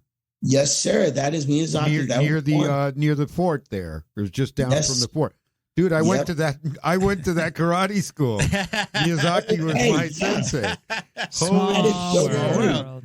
Wow. A long time ago. I was like, I don't know, 13 years old. Well, I was like 75 now. I'm like 3,000 years old now. So. No, I'm 54. I just turned 55. You're still a baby, man. So you should get on the mats.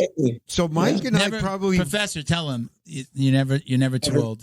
Never too old to start. I'm just starting out, man. Was it the best time to start was when you were, 5? Yeah. And today? And today, that's a great one. Yeah, that's like 55. There you go. Those are the two best times to start. The best time to plant a tree was 20 years ago, and the next best time is right now. Yeah. But go ahead. So karate is where you got. Oh, so you're saying Renzo's competition, the Cyclones. Cyclones. They were dominating everybody at this event. Probably the end of 1998. Wow. Before I left there, I started asking people, "Hey, who are they?" And then somebody was, this guy's got a school in the city. You got to go there. You got to look them up. So I kept asking, hey, anybody have the address? Everybody kept saying no. Back then, if you wanted to find out information, it was either the yellow pages or you dialed 411 on the phone. It was only two ways. Or somebody. They weren't in the yellow pages. So we have lots of older listeners. Okay. So they'll know. Yeah. You could have this will resonate. You could have went to Manhattan. And you could have asked a cabbie.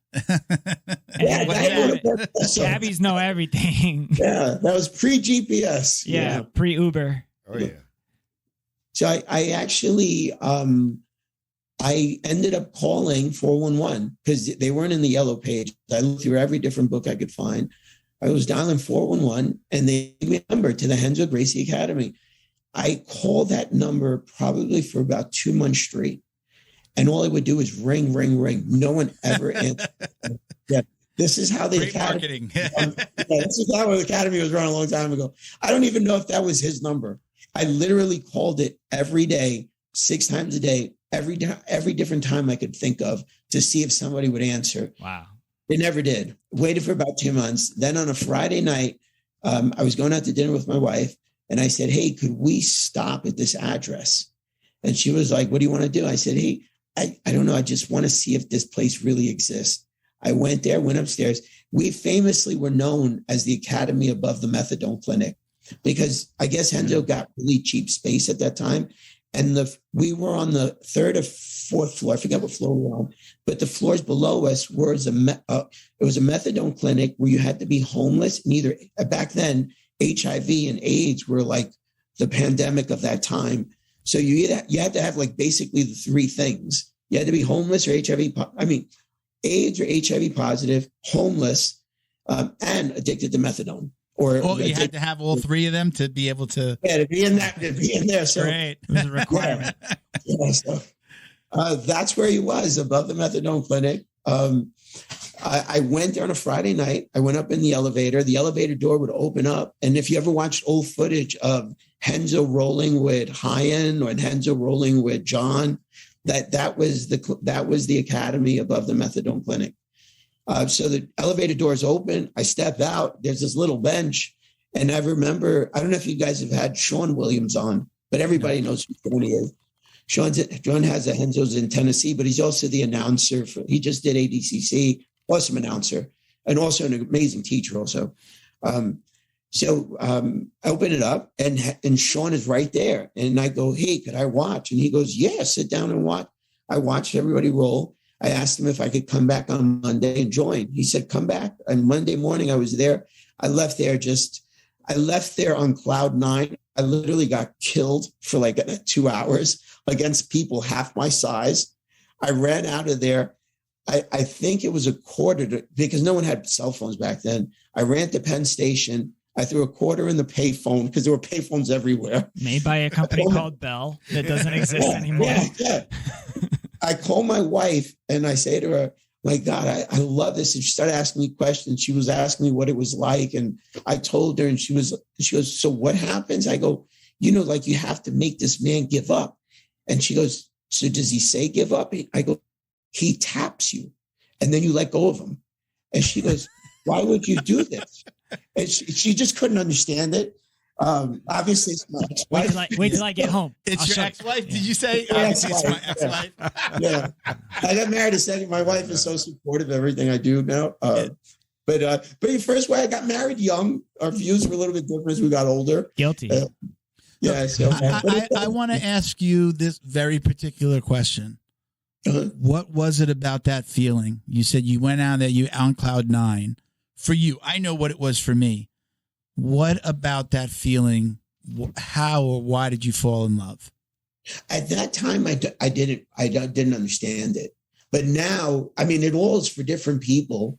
Everybody interprets it different. But for me, I can tell you now, sitting back and looking back, and that is I'm not a person that can sit and meditate because my mind will run everywhere. I'll start thinking about moves and angles and like I just can't turn it off. But when I'm on the mat rolling, it's my form of meditation. I can't think of anything else. I can't be somewhere. I can't worry about tomorrow. I can't worry if a bill was paid, if I have an appointment. I'm on the mat rolling. And I mean, besides all the other things that it does, the bonding and the friendships and the cardio aspect of it and the mental like stimulation, so many other things. But the main thing is that was like, it became the sanctuary of like being able to roll and nothing else. Like there was no other thing. I listen to Joe Rogan sometimes and he talks about that in the form of playing pool and, I get there's some other sports too. He mentions archery. Archery. Yeah. Archery. Mm-hmm. But for me, it was like the first time it was like, wow. And then became the other aspect of like, I coached a bunch of UFC guys, Bellator, and I teach fighting, but I try not to. I love BJJ more. And it's a different sport. Like no-gi is totally different than gi. Gi and no-gi are totally different than BJJ fighting. They're totally different games. The angles, the spinal cord lines, their tilts, like everything is different. And MMA, you're crazy if you pass guard and you want to end up in half. There's so many things that are opposite. I'd rather be in half. Yeah, you have to be in half. Yeah. You control the hips. You control the hips. Bring down elbows.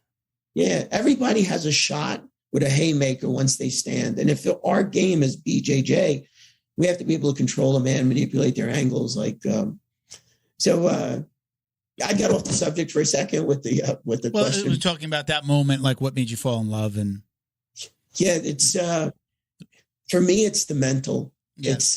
It's just the mental. I do have I won't call it a follow-up question, but I'm always interested in the relationships that we have outside of jiu-jitsu, meaning like wives, girlfriends, and things like that. If you don't mind, you said your wife is very supportive now. Was your first wife not supportive of jiu-jitsu? We don't have to go into why you got divorced, but was there like, what are you doing? Why do you got to, like, I did have that in the beginning. My girlfriend, now wife, has basically said, okay, I've got to let you do what you want to do. And she found kickboxing and she's passionate about that. So she found something that I won't say equally as passionate about. She's got a reference she found point. A passion that can compare to my passion for jiu-jitsu. But for you, do you mind talking about that a little bit? Was your first wife not supportive and like, where are you going and why are you there so long? Like, did you have that? 100%. Yeah. Most people don't have something that they fall in love with so passionately. Some people never find that at any time in their life at all. Yeah, right? That's most people, Milton. Yeah. That really is. Yeah. So it's hard. And I like now I'm reflective about it, but if they've never found it, then they can't understand me. Mm-hmm. Like be so passionate about it. So I can see their perspective on it, like critical of it, not accepting of it, because they don't understand it. Like they can't picture, like, why is this person so ridiculously passionate about this? Yeah. And most people don't.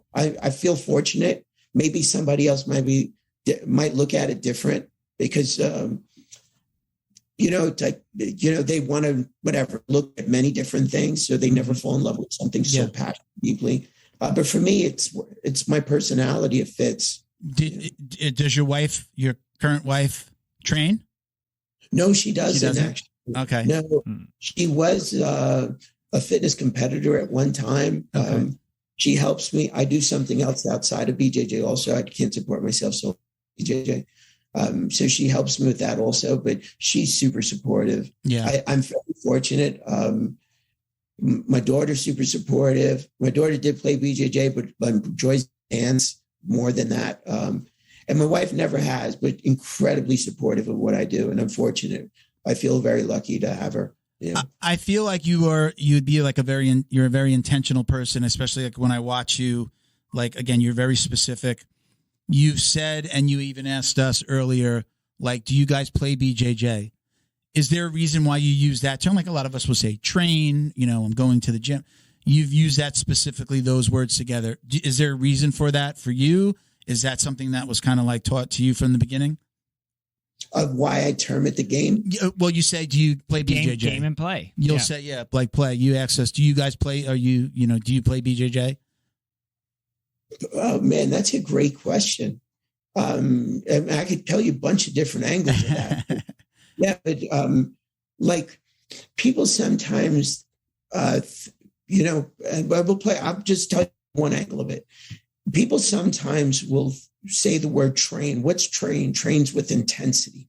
Like if you go to, I'm going to go train, like to exercise, right? Yeah. So you're going to go in there with intensity, right? Train. To me, it's a game. It's a game of chess. Do I increase my intensity?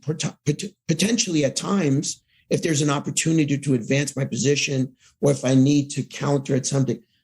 But if that isn't the opportunity, and I'll use a white belt as an example, a white belt will grab you and tense every muscle up because they're thinking training. Yeah, I got to work out, got to be strong. But as you get better at the game, like guys loosey, and then at whatever time he needs to increase the intensity, because there is that opportunity to finish a submission, attempt a pass because an angle's open or a pocket's open. Yeah, okay, so they increase the intensity. But up until that point, you were playing a game. You were looking at his position of his hands. Like, so to me, it is a game. It's a game. It's a puzzle.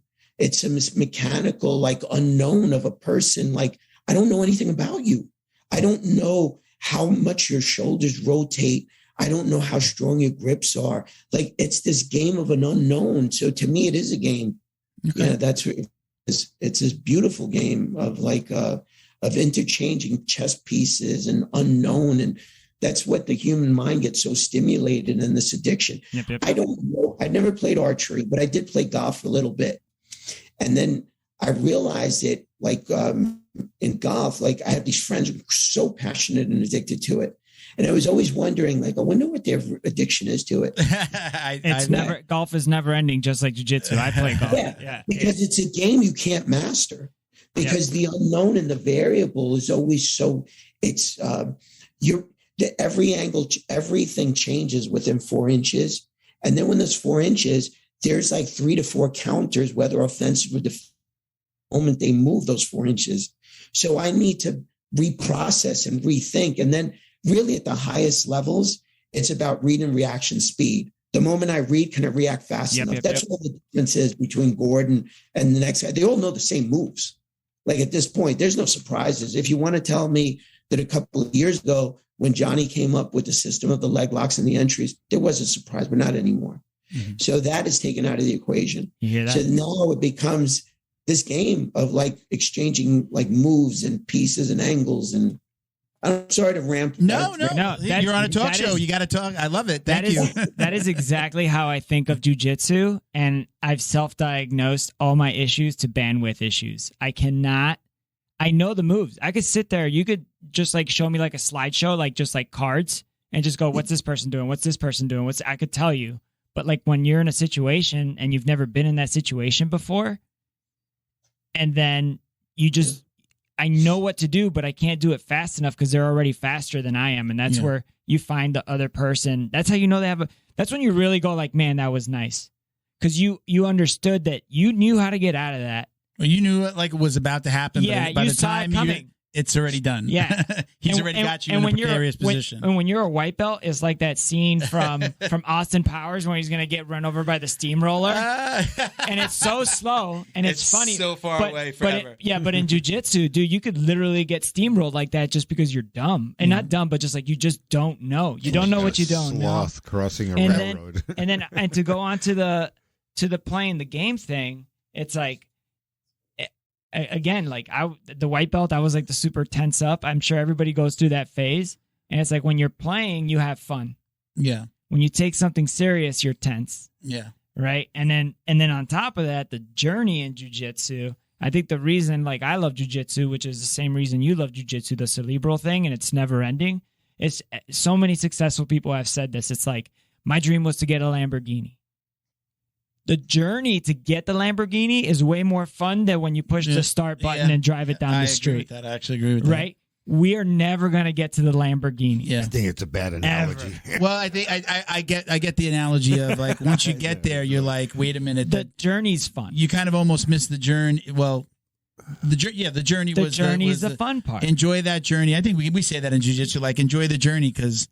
What was more fun, the Jits King events that we met at, or the car ride there and back? The car ride there and back. I remember more about the car ride there and back. And the memory that tied the car ride was the event. Yeah. Right? Yeah. So it's like that's how we kind of met up. And that's how I feel about jiu-jitsu, and it's only because I've had the life experience of having different journeys like when I was in the military and stuff like that. Like now it's like my heyday shit. Yeah. And I understand how much I enjoy it. In the moment, though, it's just like, with jiu-jitsu, I'm having a lucid dream because like I realize how awesome this is and I'm just enjoying it. Yeah. He fell in love. I think it's why he and I get along. Like we fell in love immediately. I think like day one, I can remember my coach being like, come into my guard. And it was it. As soon as he moved me, I was just like, I'm in the right place. I kind of feel like it was the same way for you. It was immediate. It was getting my ass. It was getting my ass whooped, and I was like, "That's not happening again." So you started at Renzo's, and it's how many years have you been there now? Yeah, Milton, could I just say something? Sure, absolutely. I was saying, Miguel, that is really well said because that references the same thing in your belief about the color of the belt. Because if when you're young, you think your life is you're going to live forever. And then you get older, you have like occurrences, and Milton was talking about the heart attack and things like that. Like you realize, like, man, I'm not going to be around here forever. Any day now. So, yes. Holy cow! Don't cut it short, bro. Yeah, but you understand that, like, that's why, like I say, like I understand the goal of getting belts, but enjoy the journey because at some point, if you understand your life expectancy, and let's say you go from white belt at age 20 to hypothetically black belt to age 50. Now, do you start giving the belts back? Because there is a decline after. That's why I just enjoy the journey. Just enjoy the journey, man. So again, you've been at Renzo's from the beginning, never under another umbrella. So you train under Renzo's from white to, are you a fifth degree? I'm sorry, fifth degree black belt now. Yeah. All under Renzo. It's a lot of years. All under Renzo. I was John Danaher's first black belt. Oh, okay. Yep. In 2005. When I was a white belt, Johnny was a purple. He had just gotten a purple. He wasn't teaching. There used to be a different teacher every single day. There was Matt Serra used to teach 2 days. Nick Serra used to teach one of the days. And Johnny used to actually teach one day. I think it was Tuesday. So there was a different instructor every day. Rodrigo Gracie was the instructor, I think, on Fridays. And Johnny and Sean used to split the class. Sean Williams, gentleman that is the announcer. That's an amazing teacher. And John used to split. So one of them would teach, when I was a white belt, private lessons really no one did. And this is probably like 1999, somewhere around there. We were at the methadone clinic. And Johnny said to me, I was a white belt, and I remember catching a Kimura on another white belt. It was just atrocious rolling. And he said, come over here. And then he said, next time, do this. And I was like, okay. And that's how a relationship started. I literally was Johnny's uke for years. When GSP first came to Renzo's, I was the uke. And I was just, was the one that, if you know Johnny's teaching style, he teaches to kind of the higher belts in the room. And then like it gets funneled down from them to the rest of the class, like the other students help. That's how Johnny teaches. So Johnny, as like a white belt, and then I was I was probably like 3 months or 4 months in, and a friend there came up and he said, hey, why don't we, and if we could pay him to do privates with us? And I was like, what is that? And he was like, like me and you pay him a few dollars, and he showed us a couple of moves on the side. Yeah, this is how long ago this was. Yeah, on the side, bro. Money solves everything.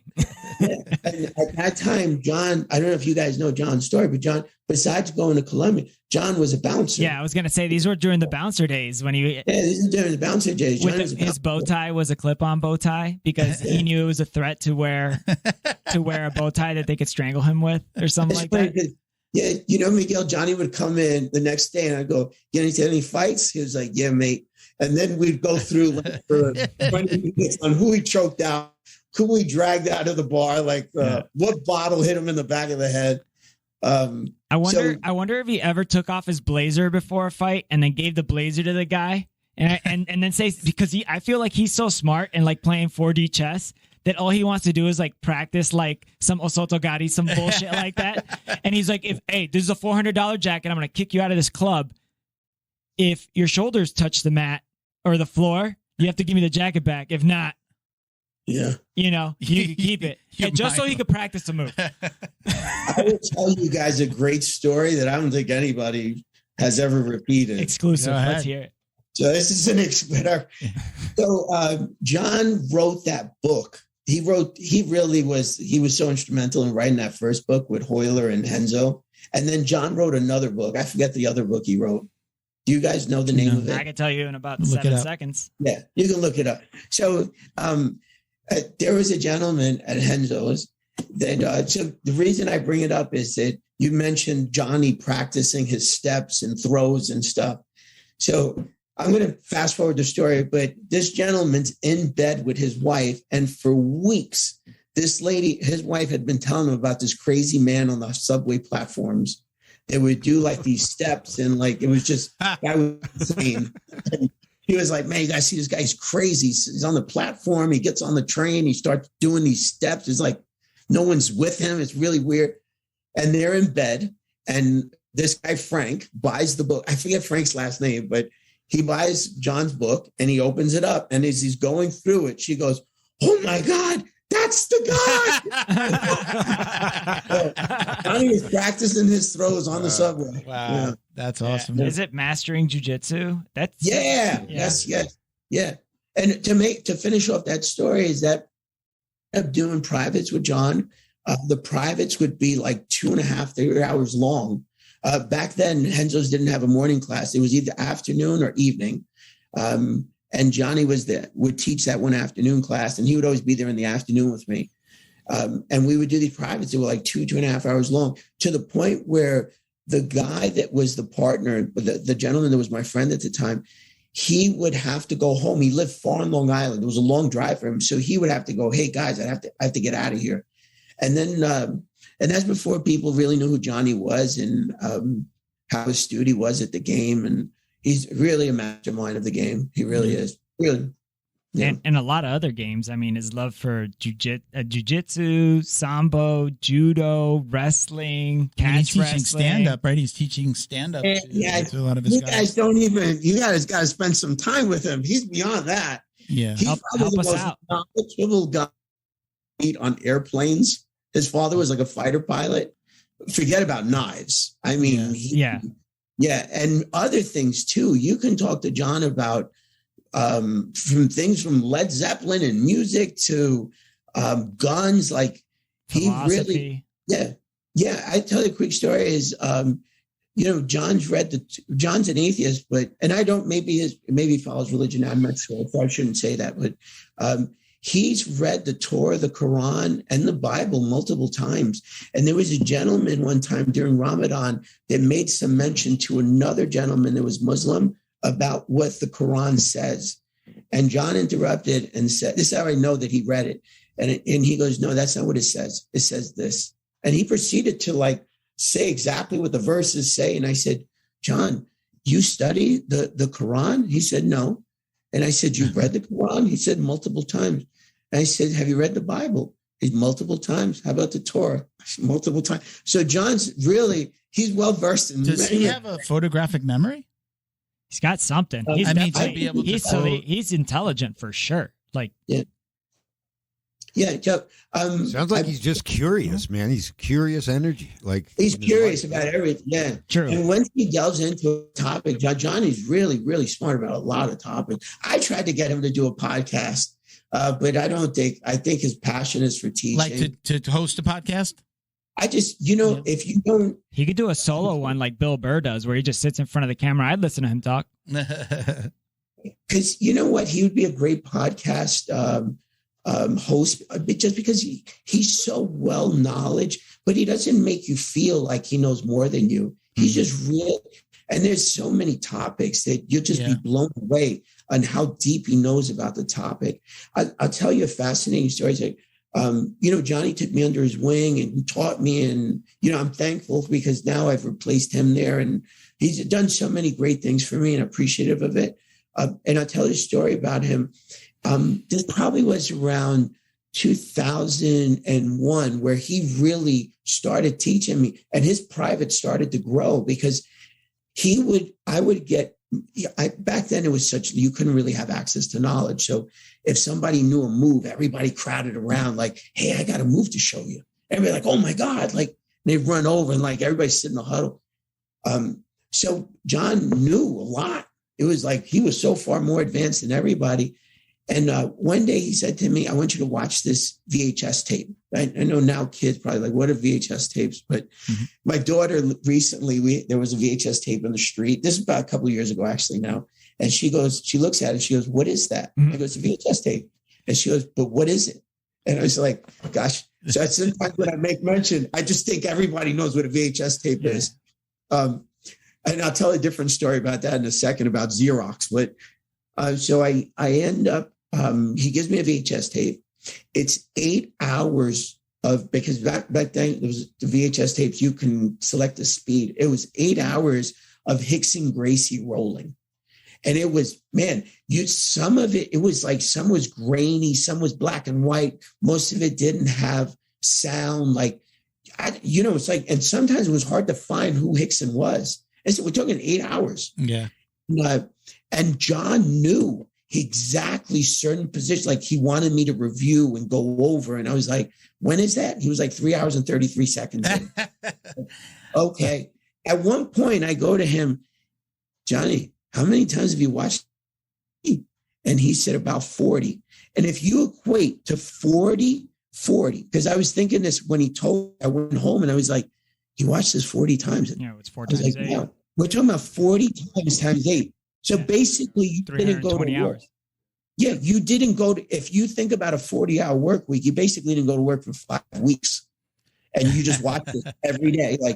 So his intensity for the sport is you can see it in some of the kids and their performances in ADCC this past couple of weeks ago.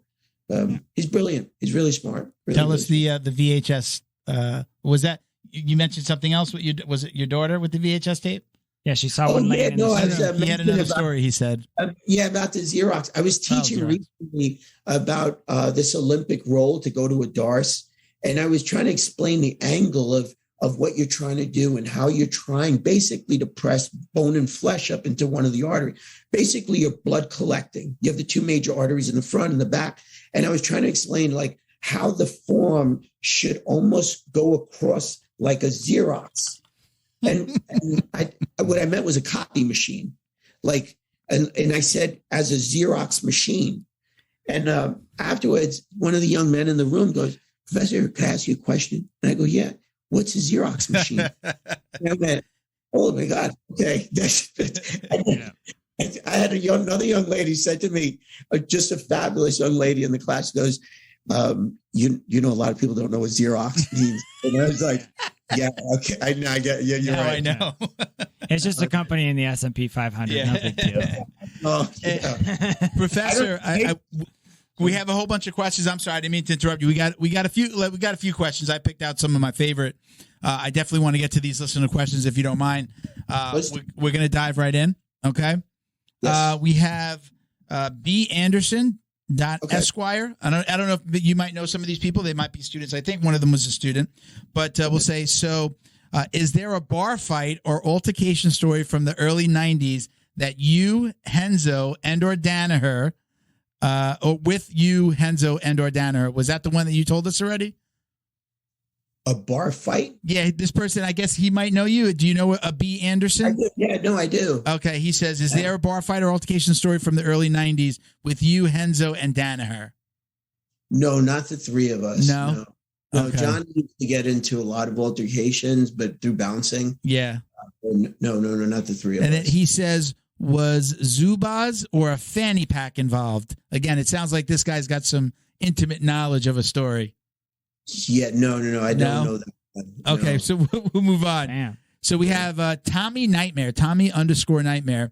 He said, I did a 3-day seminar with Professor Mike and the Happy Pill guys, changed my game completely. His question is, where did the term dead duck come from? Dead duck. I mean, dead duck. I usually say dead limb. Okay. Yeah. Dead duck. I usually say dead limb. Because I feel like in BJJ, you got 4 limbs. They should all be making contact. And if one removes contact, whether it be a wedge, a frame, or a grip, you should never drop a second. So if you understand that you have a head also, so the head does play a factor in certain positions. But for the most part, limbs repeatedly, especially in the lower levels, every limb has a purpose. Every position, every grip, every angle has a purpose. So I will yell out, like, you got a dead limb on that. Like, because there's an inefficiency somewhere. Okay. Yeah. 100%. All right.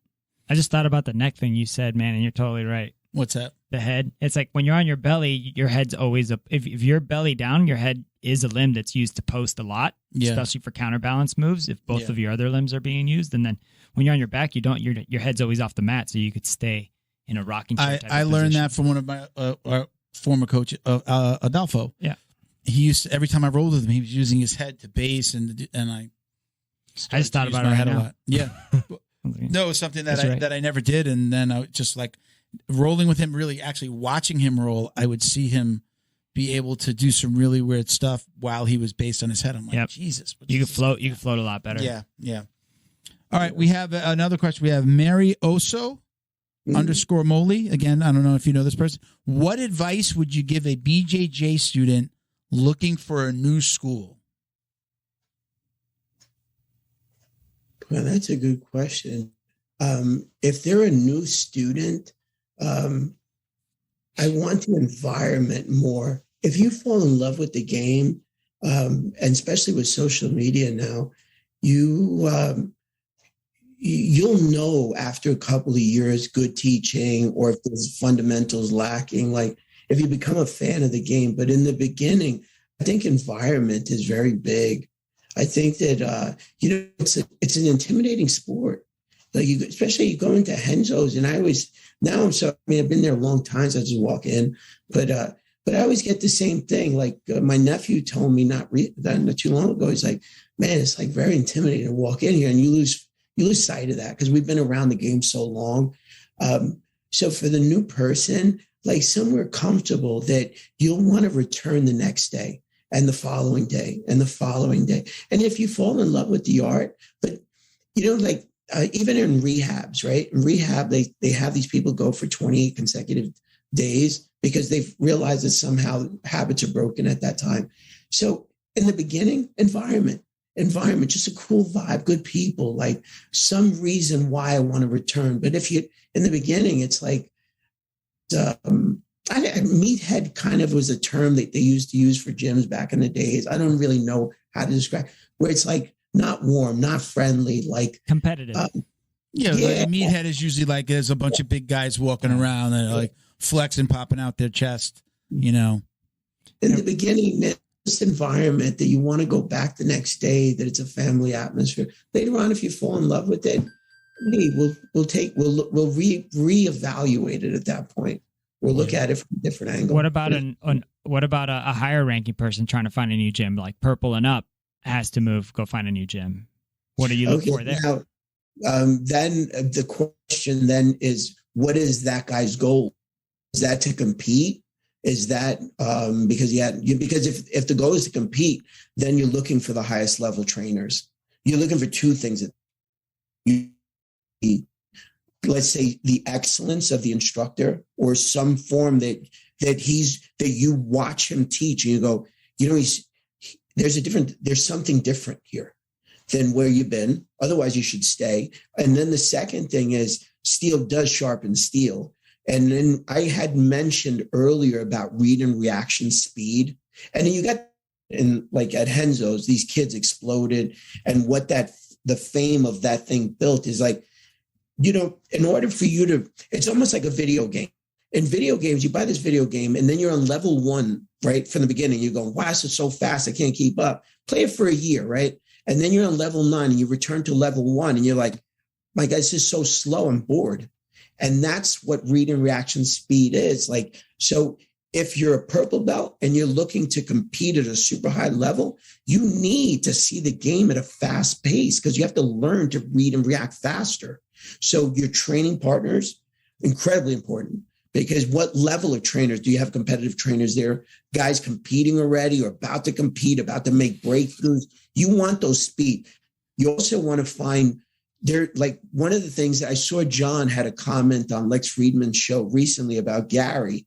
And you know, he basically was explaining like how his gym has become like a big guy gym. I retweeted that. Yeah. I've never heard a coach say something like that.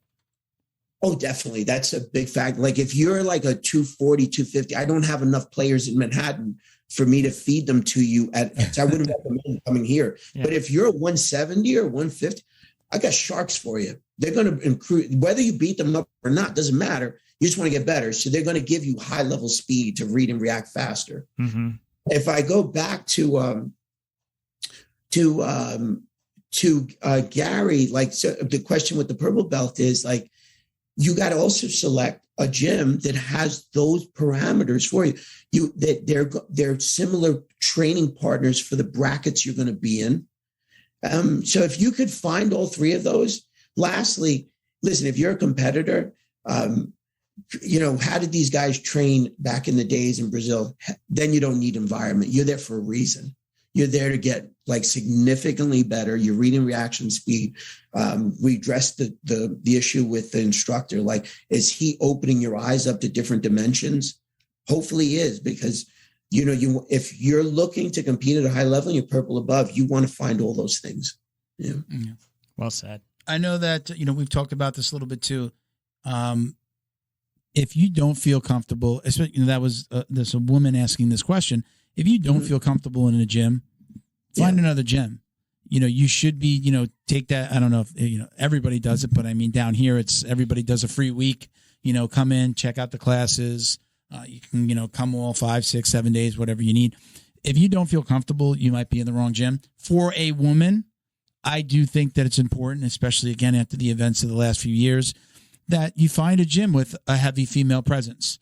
I think that it's smart for women, for children, for girls to find a gym that does have that female presence. That's one of his parameters. Yeah. Find what, like for you got to find the same people as you. Yeah. Yeah. Again, we preach it. We shout it from the rooftops here that, you know, I think, you know, I guess, you know, I've been in for, you know, 7 of my not going on 9 years at a gym where it's a husband and wife team. So we've always had that female presence. We had more female coaches even in the adults classes for a long time. Flo, even Janet would help out. So I've kind of grown in that environment where I've seen that, and I think that usually we have on the average day we have more women in our class than men in the adults classes. Sometimes they split off, and there's a room they go to a different. We've got like a kind of a whole area where there's just a big, nice training room. What would be most gyms, like full training mat. Yeah. They go into that room, and sometimes we're together. And even when we're together, we kind of split the mat, and the girls roll with the girls. And then if the girls want to roll with the guys, it's kind of up to them. And that was pre all the drama, but very much since then, we really, again, are preaching. Find a school with a heavy female presence. And, again, especially if you have kids that you want to put into a class, I think it's real hard to drop your 12-year-old daughter off at a school where it's just men. That's strange for her, and it's probably not the best idea for the parent. Milt, I will interject that because there's something I do want to say. If the instructor is like really hands-on presence and understands the skill level of the room, the body, like obviously you can see the body sizes, but understands like the inner role of that person, he can make it very good for that lady or the female that comes in. But that instructor has to pay really high level attention, and he should, because if a young lady's coming into the room and she has some experience, but is a dom of males, like you got to pair her with the right people. And then you also have to pair her with people that understand that, hey, I go back to the saying, like when I say it's a game, it's a game. And if you understand it's a game, you have to understand, like the person, when there's so much of a strength disparity, hypothetically, between a man and a woman, not always, but in sometimes there are, that the gentleman that's rolling with the female understand how to play the game.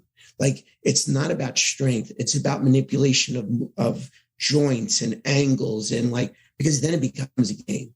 And so if you can't find a school, hopefully that has a heavy presence of women, hopefully you can find an instructor that is super hands-on and interview them. For anyone females out there, interview them. Like, how does he run the class? Audit the class. Take the class one time, because most instructors, Miguel made a great example about his instructor earlier. A lot of instructors don't do that, Miguel, where they'll show that hypothetically they're teaching a no-gi class, but they also explain hey guys, if the guy has a lapel on, if he has a top on, these are the different changes, or these are the different grips, or this is something you shouldn't do.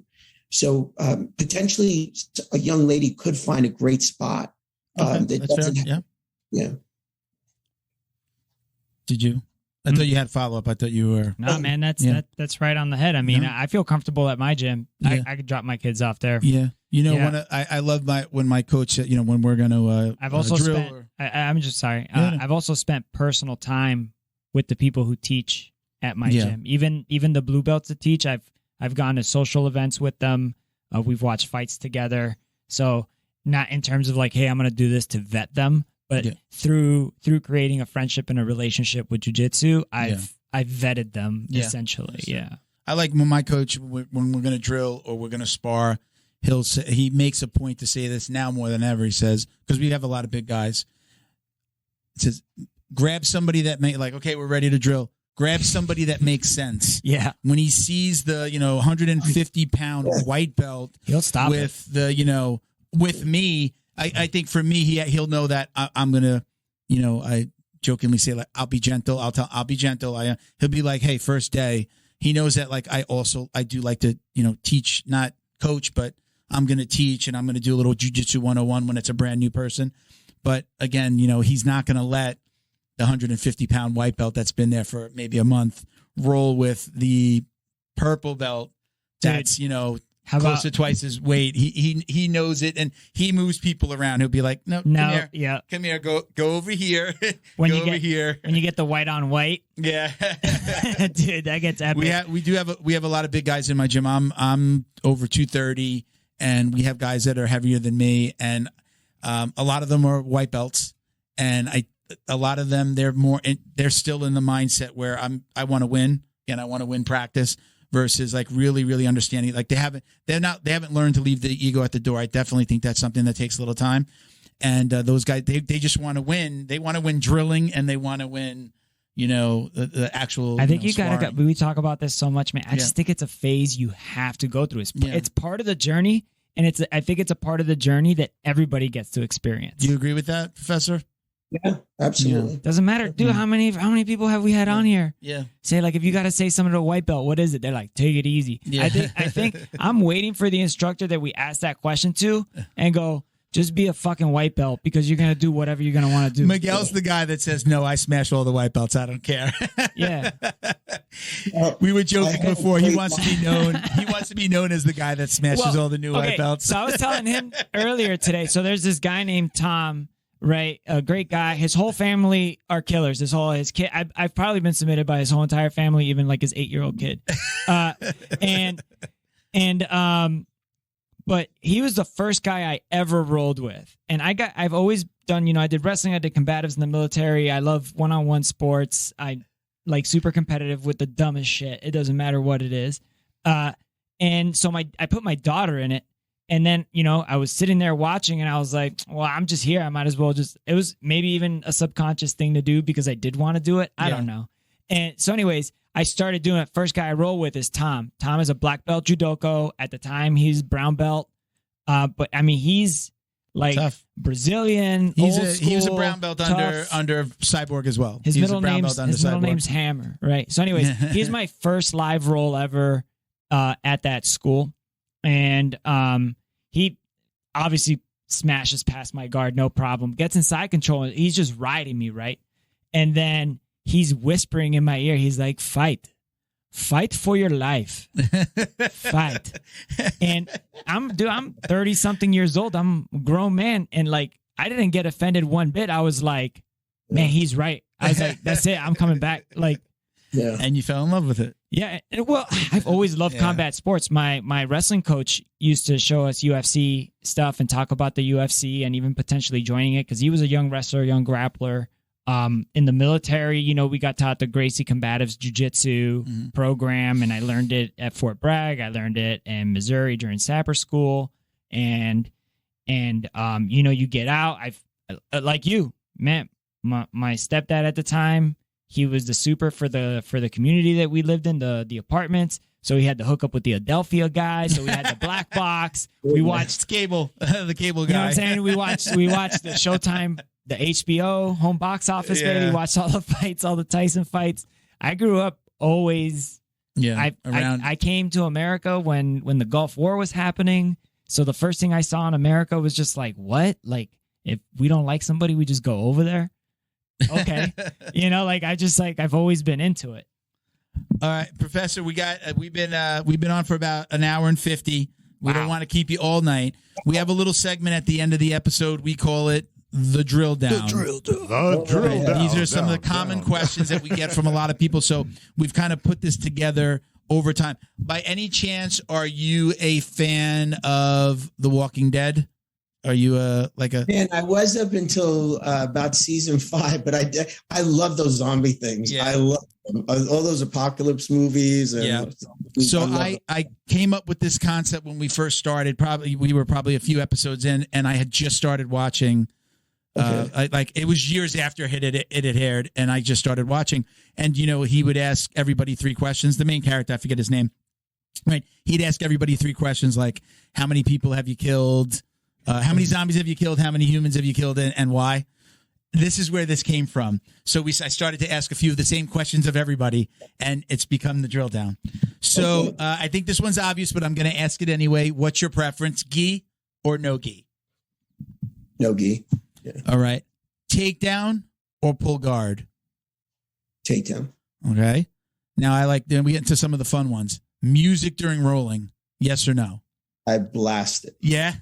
Okay. What's the go-to? What are you blasting? When you're controlling that dial or the iPhone or the, what do we call it? iTunes. And what are you listening to? Is there a difference? DJ.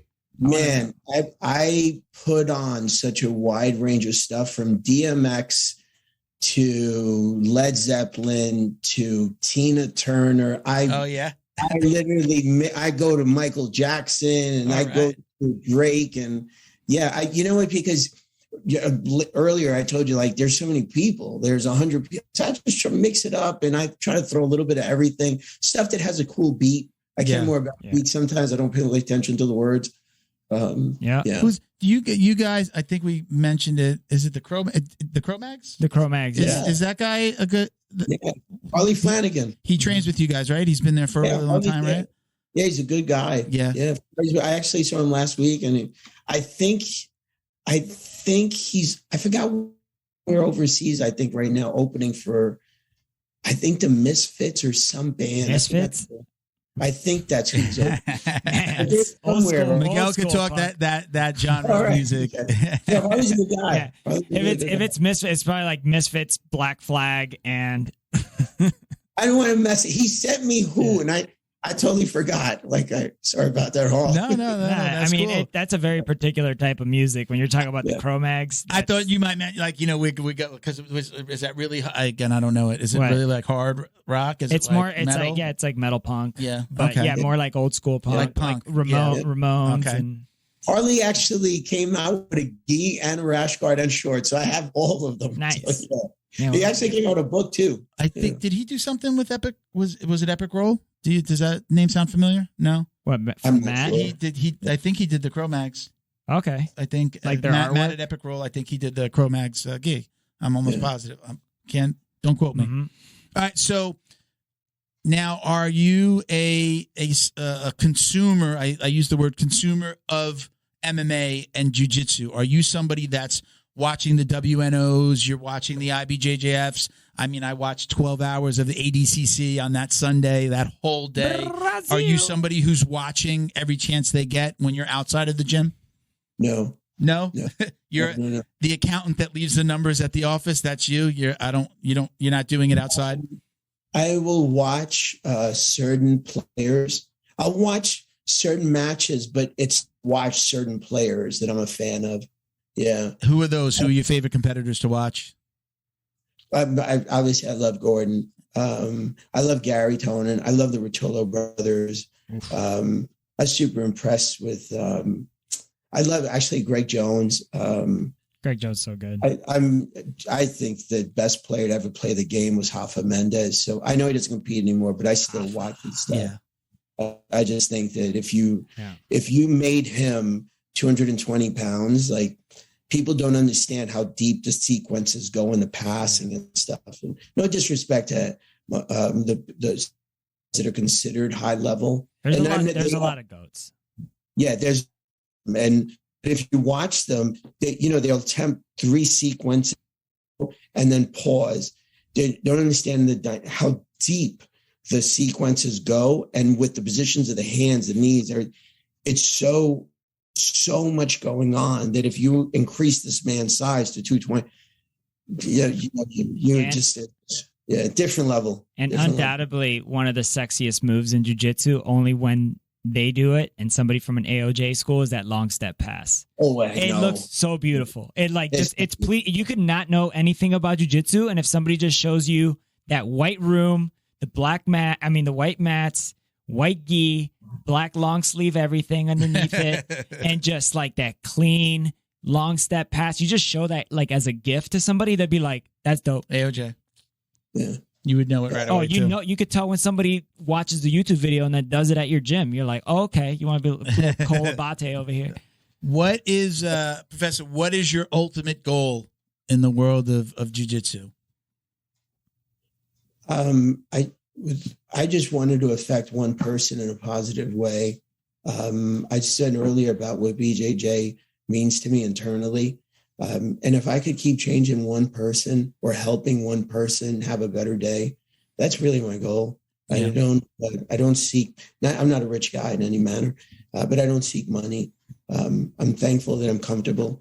And I just want to keep spreading BJJ and what it does to people. And it's like, I've seen it so many, from addicts to people that have been abused in different manners, from physically to sexually, and what it does to them. It gives them like what I described earlier, it gives them this happy pill. So if I can continue to try to help people, it's what I want to do for the time I'm here. I don't know if you necessarily realize it. Like I don't know how many people outside of your circle and the people that you train. I don't know how many or comments that you're getting from people that are watching your stuff. Where do you see the happy pill going? Do you see that always just being this, or do you see that? I'm going to tell you from what I'm seeing as somebody. We're content creators. I'm seeing that you have the beginnings of something that's really incredible here. I would like to, if I could, bring it to a point of doing retreats and seminars, but not just do them for BJJ, do them deeper. Mm-hmm. So that we have some life coaches, do a larger gathering. We can affect people and we could do stuff for holistic medicine, for meditation. There's a lot of other things that I would like to do. And those retreats, that's where I would like it to go eventually. Continue the stuff for the happy pill. Also be able to, I wanted to do it this year, but I thought about it too late. I wanted to try to do a sponsorship for 2 people anywhere in the United States.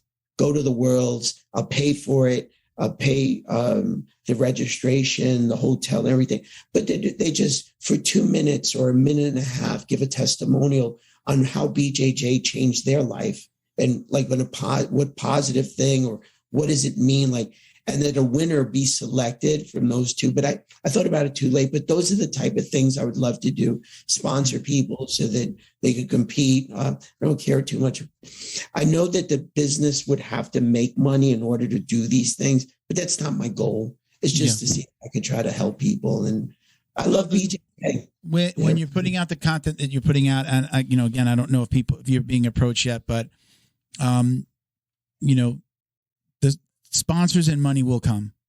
It will just come naturally. People will say, hey, would you like to work together? Would you like to do something together? And I think those things happen, especially when you're putting out good content. It doesn't necessarily have to be forced. And again, I think what you're doing is amazing. I love the content. I'm extremely happy when it's popping up in my feed now more and more. Thank you. And when we started, I almost felt like I was on your podcast. You asked us a lot of questions. Is that something that you've ever thought about? You mentioned something with Danaher before, but is it something that you think you would do under this happy pill umbrella? That's not something I've given any thought to. Mm-hmm. I'd be open to it if it could somehow help people. Yeah. And spread what BJJ. That's what I told you guys. I appreciate you guys doing this. People, you know what you look at BJJ and it looks like this, 2 guys battling, and it looks like it hurts, and it's and then and if you could just get them to come through the door. And I said earlier about the environment, if you can create this environment, they come through the door and they just try it, and you're there for them, and you're almost coddling them, bringing them along, and if they fall in love with it, it just changes their life. Yeah, you got to create that environment. That's where I'd like it to go, is to keep opening the doors for people to try it, not be intimidated by it, come in and feel what it does to people. And it's just amazing. Makes you not want to leave, man. I know, right? Miguel, makes you want to leave. Yep. Yeah, my wife says that I could live on a mat 24 hours a day. I'll tell you how awesome she is. She lets me have my rollout mat in the middle of the living room. And she used to have me roll it up and stick it back in the corner, but I live with a rollout mat in the living room. Dude, because unsolicited, completely unsolicited. I get a text message from my wife that says, "Hey babe, if all these things kind of go this way, would you ever consider opening up a gym? Not teaching, but just opening up a gym, hiring a black belt and have that be a business. And then now you just have a gym to train at, when you're older." Yeah. And I was like, dope. My coach opened his first gym at white belt. Yeah. Wow. But it makes total sense. You got to meet this guy. Yeah. If you met him, you would somebody told him you could never own a gym. You couldn't start a gym at white belt. And he was like, "Oh yeah." Yeah. And he went and did it.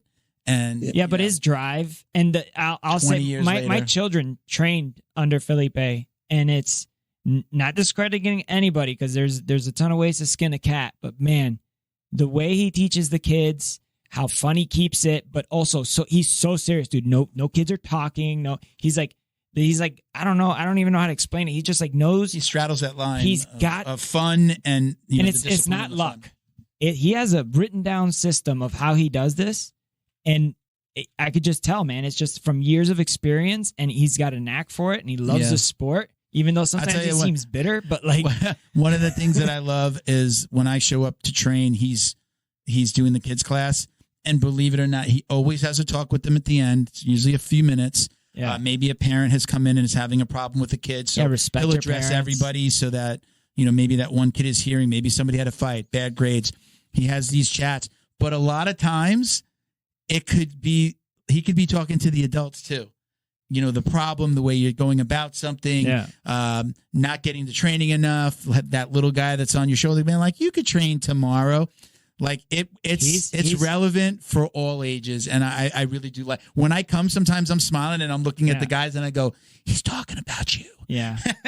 He's talking about you. Right He's told me to shut up before on the bleachers. Yeah. He's made an example out of me on the bleachers. Yep. I'm like, I'm just here for the kids class, bro. Like, so, Professor, we've got one last question for you. I'm going to let Miguel do the honors.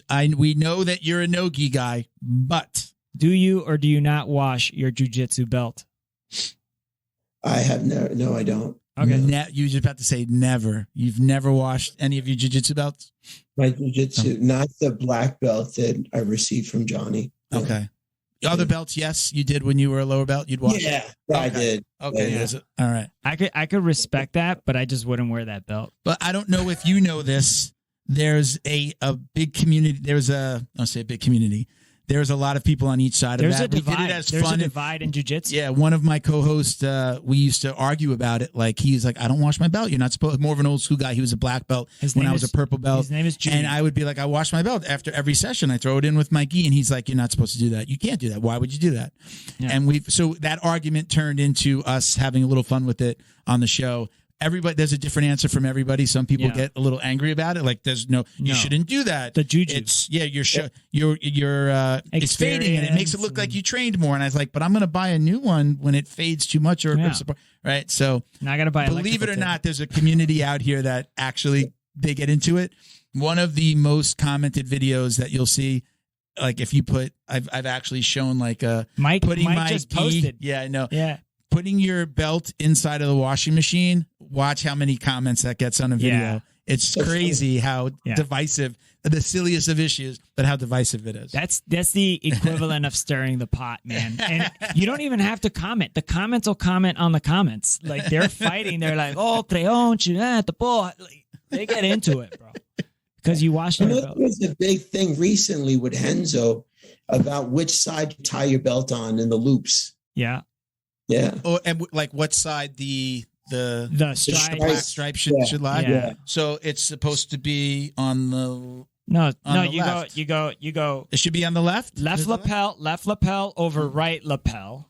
Yeah, but the right, belt, the belt. And then when you tie, I think it stripes to the right. Because it's left. It's you're to right. the left. Yeah, it's to the left. Yeah, you're right. It's because it's the opposite side. It's the same side as your sword, right, or something like that. Do you have an answer to that, Professor?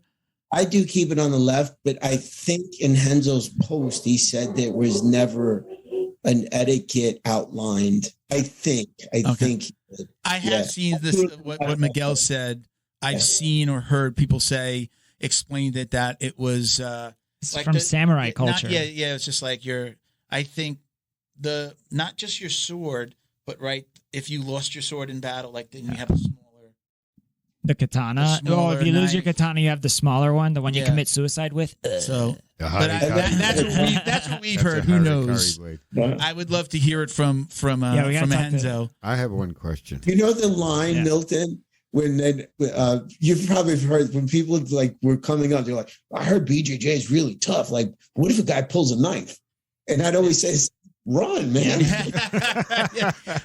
You know what? My wife says that to this day. We're in. I say this to her a lot because, we're in Florida, and it's a concealed carry state.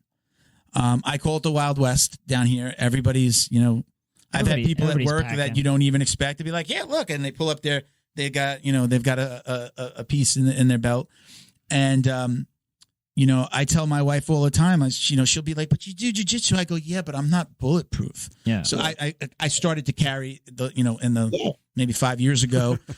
Not because I wanted to, really, actually, like I got my I did the class that you have to go to around the Parkland shooting down here.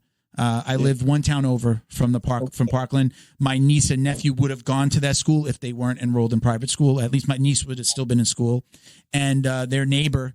Across the street from my sister's neighbor. The daughter was in one of the classrooms. She actually wound up committing suicide later. Lots of family problems and problems from the shooting. So it definitely affected us, the community.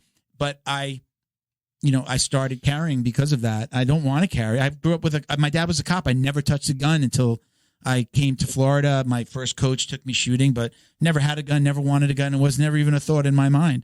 But for my wife, I tell her I'm not bulletproof, jiu-jitsu is not bulletproof. So same thing, like walk the other way. I get into very few confrontations with anyone. I'm always smiling. There's a problem over there. I'm over there, but I carry because I have to, but Run foo. Yeah, run food. Yes, run, right. Run foo. Knowing how to do it, and if when they're to do it. chasing you, it goes into gun foo. Yeah, it's valuable knowing how to do it and when to do it. Hey, what was your? Bo had a question. I did. Yeah, what is? Hold on 1 second, Professor. You were going to say something?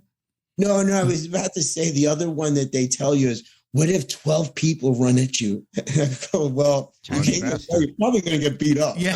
Try and make friends. That's Steven Seagal in the movies. Yeah, right. Yeah. You know what I think will work just from ingrained childhood? Just go time out real quick, and that should buy you enough time because they'll freeze. Wait, guys. Time out. And then just run. You got any naked pictures of your girlfriend? You want some? Want some? Bo, did you have a question, or were you going to say something? Yes, I wanted to ask, what high school did you go to? John Bound. Dude, we know each You're other from when we 53? were younger. You're 53? Yeah. And and Professor No, is I'm 53? 55. Oh, you're 55, so you would have been a little older. What? John Bound, Bo? But no, half of my friends went to John Bound. I went to Holy Cross. I went to PS22, junior high school 189. I was in Flushing. I was like, you might have beat me up a few times. We know each They other. went to the same karate school. We know each other from Mill, you have to say to him right now, right? So he'll know what I mean when you say this. So you hung out on Franny Lou? Yes. Yes. 100%. He's got a headset on. He can hear you. Yeah, Years ago, 100%, Milton, where Holy Cross is, it's a boulevard called Francis Lewis Boulevard. That was our strip. Yeah, and kids would hang out there all night and ride up and down the strip and like double We used to park. hang out by Carvel. Yeah, do you remember the accident that happened there? And then the number of there was the gentleman. There was a gentleman that lived on Francis Lewis and just got tired of it, so he came out and he poured oil all on the street.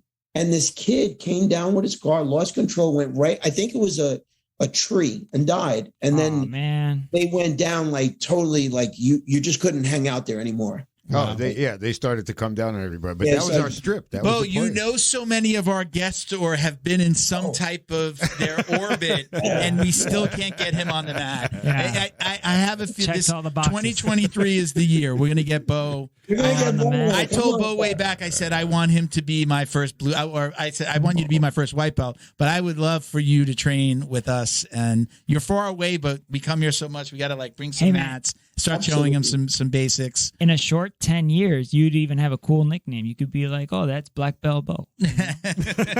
Triple B, baby. All right. Black belt. Professor, listen, thank you. I really, truly mean this. I know I say this. Thank you so much. Yeah. We had a ball. Thank you for doing this again. Don't hang up because we're going to come take some pictures, but we very much appreciate you. I love what you guys are doing with the Happy Pill Project. Anything that we could do to help, repost, tag us, please. We'd be happy to help. Yeah. We'll put this out. It's usually about 7 to 10 days after we record. We'll put it out. So be in a couple of weeks. I'll tag you. I'll let you know. I'll send you a text. We'll also, like after that, a few weeks after that, we cut a lot of little promo videos and we start putting those out as well. So there'll be lots of little stuff that we can share and we'll tag you in. But again, thank you so much. Appreciate you. I was so excited for this episode. Thank you so much. Hold on. Do you got anybody you got a shout out or anything like that? Have a second. I'm sorry. Like any sponsors or anybody? Any shout outs? Anybody you want to mention that we haven't already? No, guys, no. I appreciate. I mean, the only thing I'd like to say is if you're visiting New York, please come take the class at Renzo Gracie. It's really welcoming, and I'd love to have you introduce yourself. Thank you. It's a great environment, and you can tell me the level you are. I don't let anybody get beat up. If you tell me you're a blue belt, I'll pay you with the right people. But I'm very protective of people to visit, so never feel intimidated if you're visiting New York. Please stop by Renzo Gracie Academy. It's the headquarters of Mecca. It's the blue basement. We know it. We know it, man. Yeah. Thank you so much. Again, don't hang up, but we appreciate you. We'll talk to you soon. Thank you to Neutral Zone CBD, a combat family-owned company that supports athletes and the people who love them. Neutral Zone strives to deliver clean CBD products for sports recovery in gummies, lotions, balms, roll-ons, and more. After a competition, a hard rolling session, or a tough day on the job, Neutral Zone has a product designed to help you reduce inflammation, increase cell rejuvenation, and may even help with aging joints.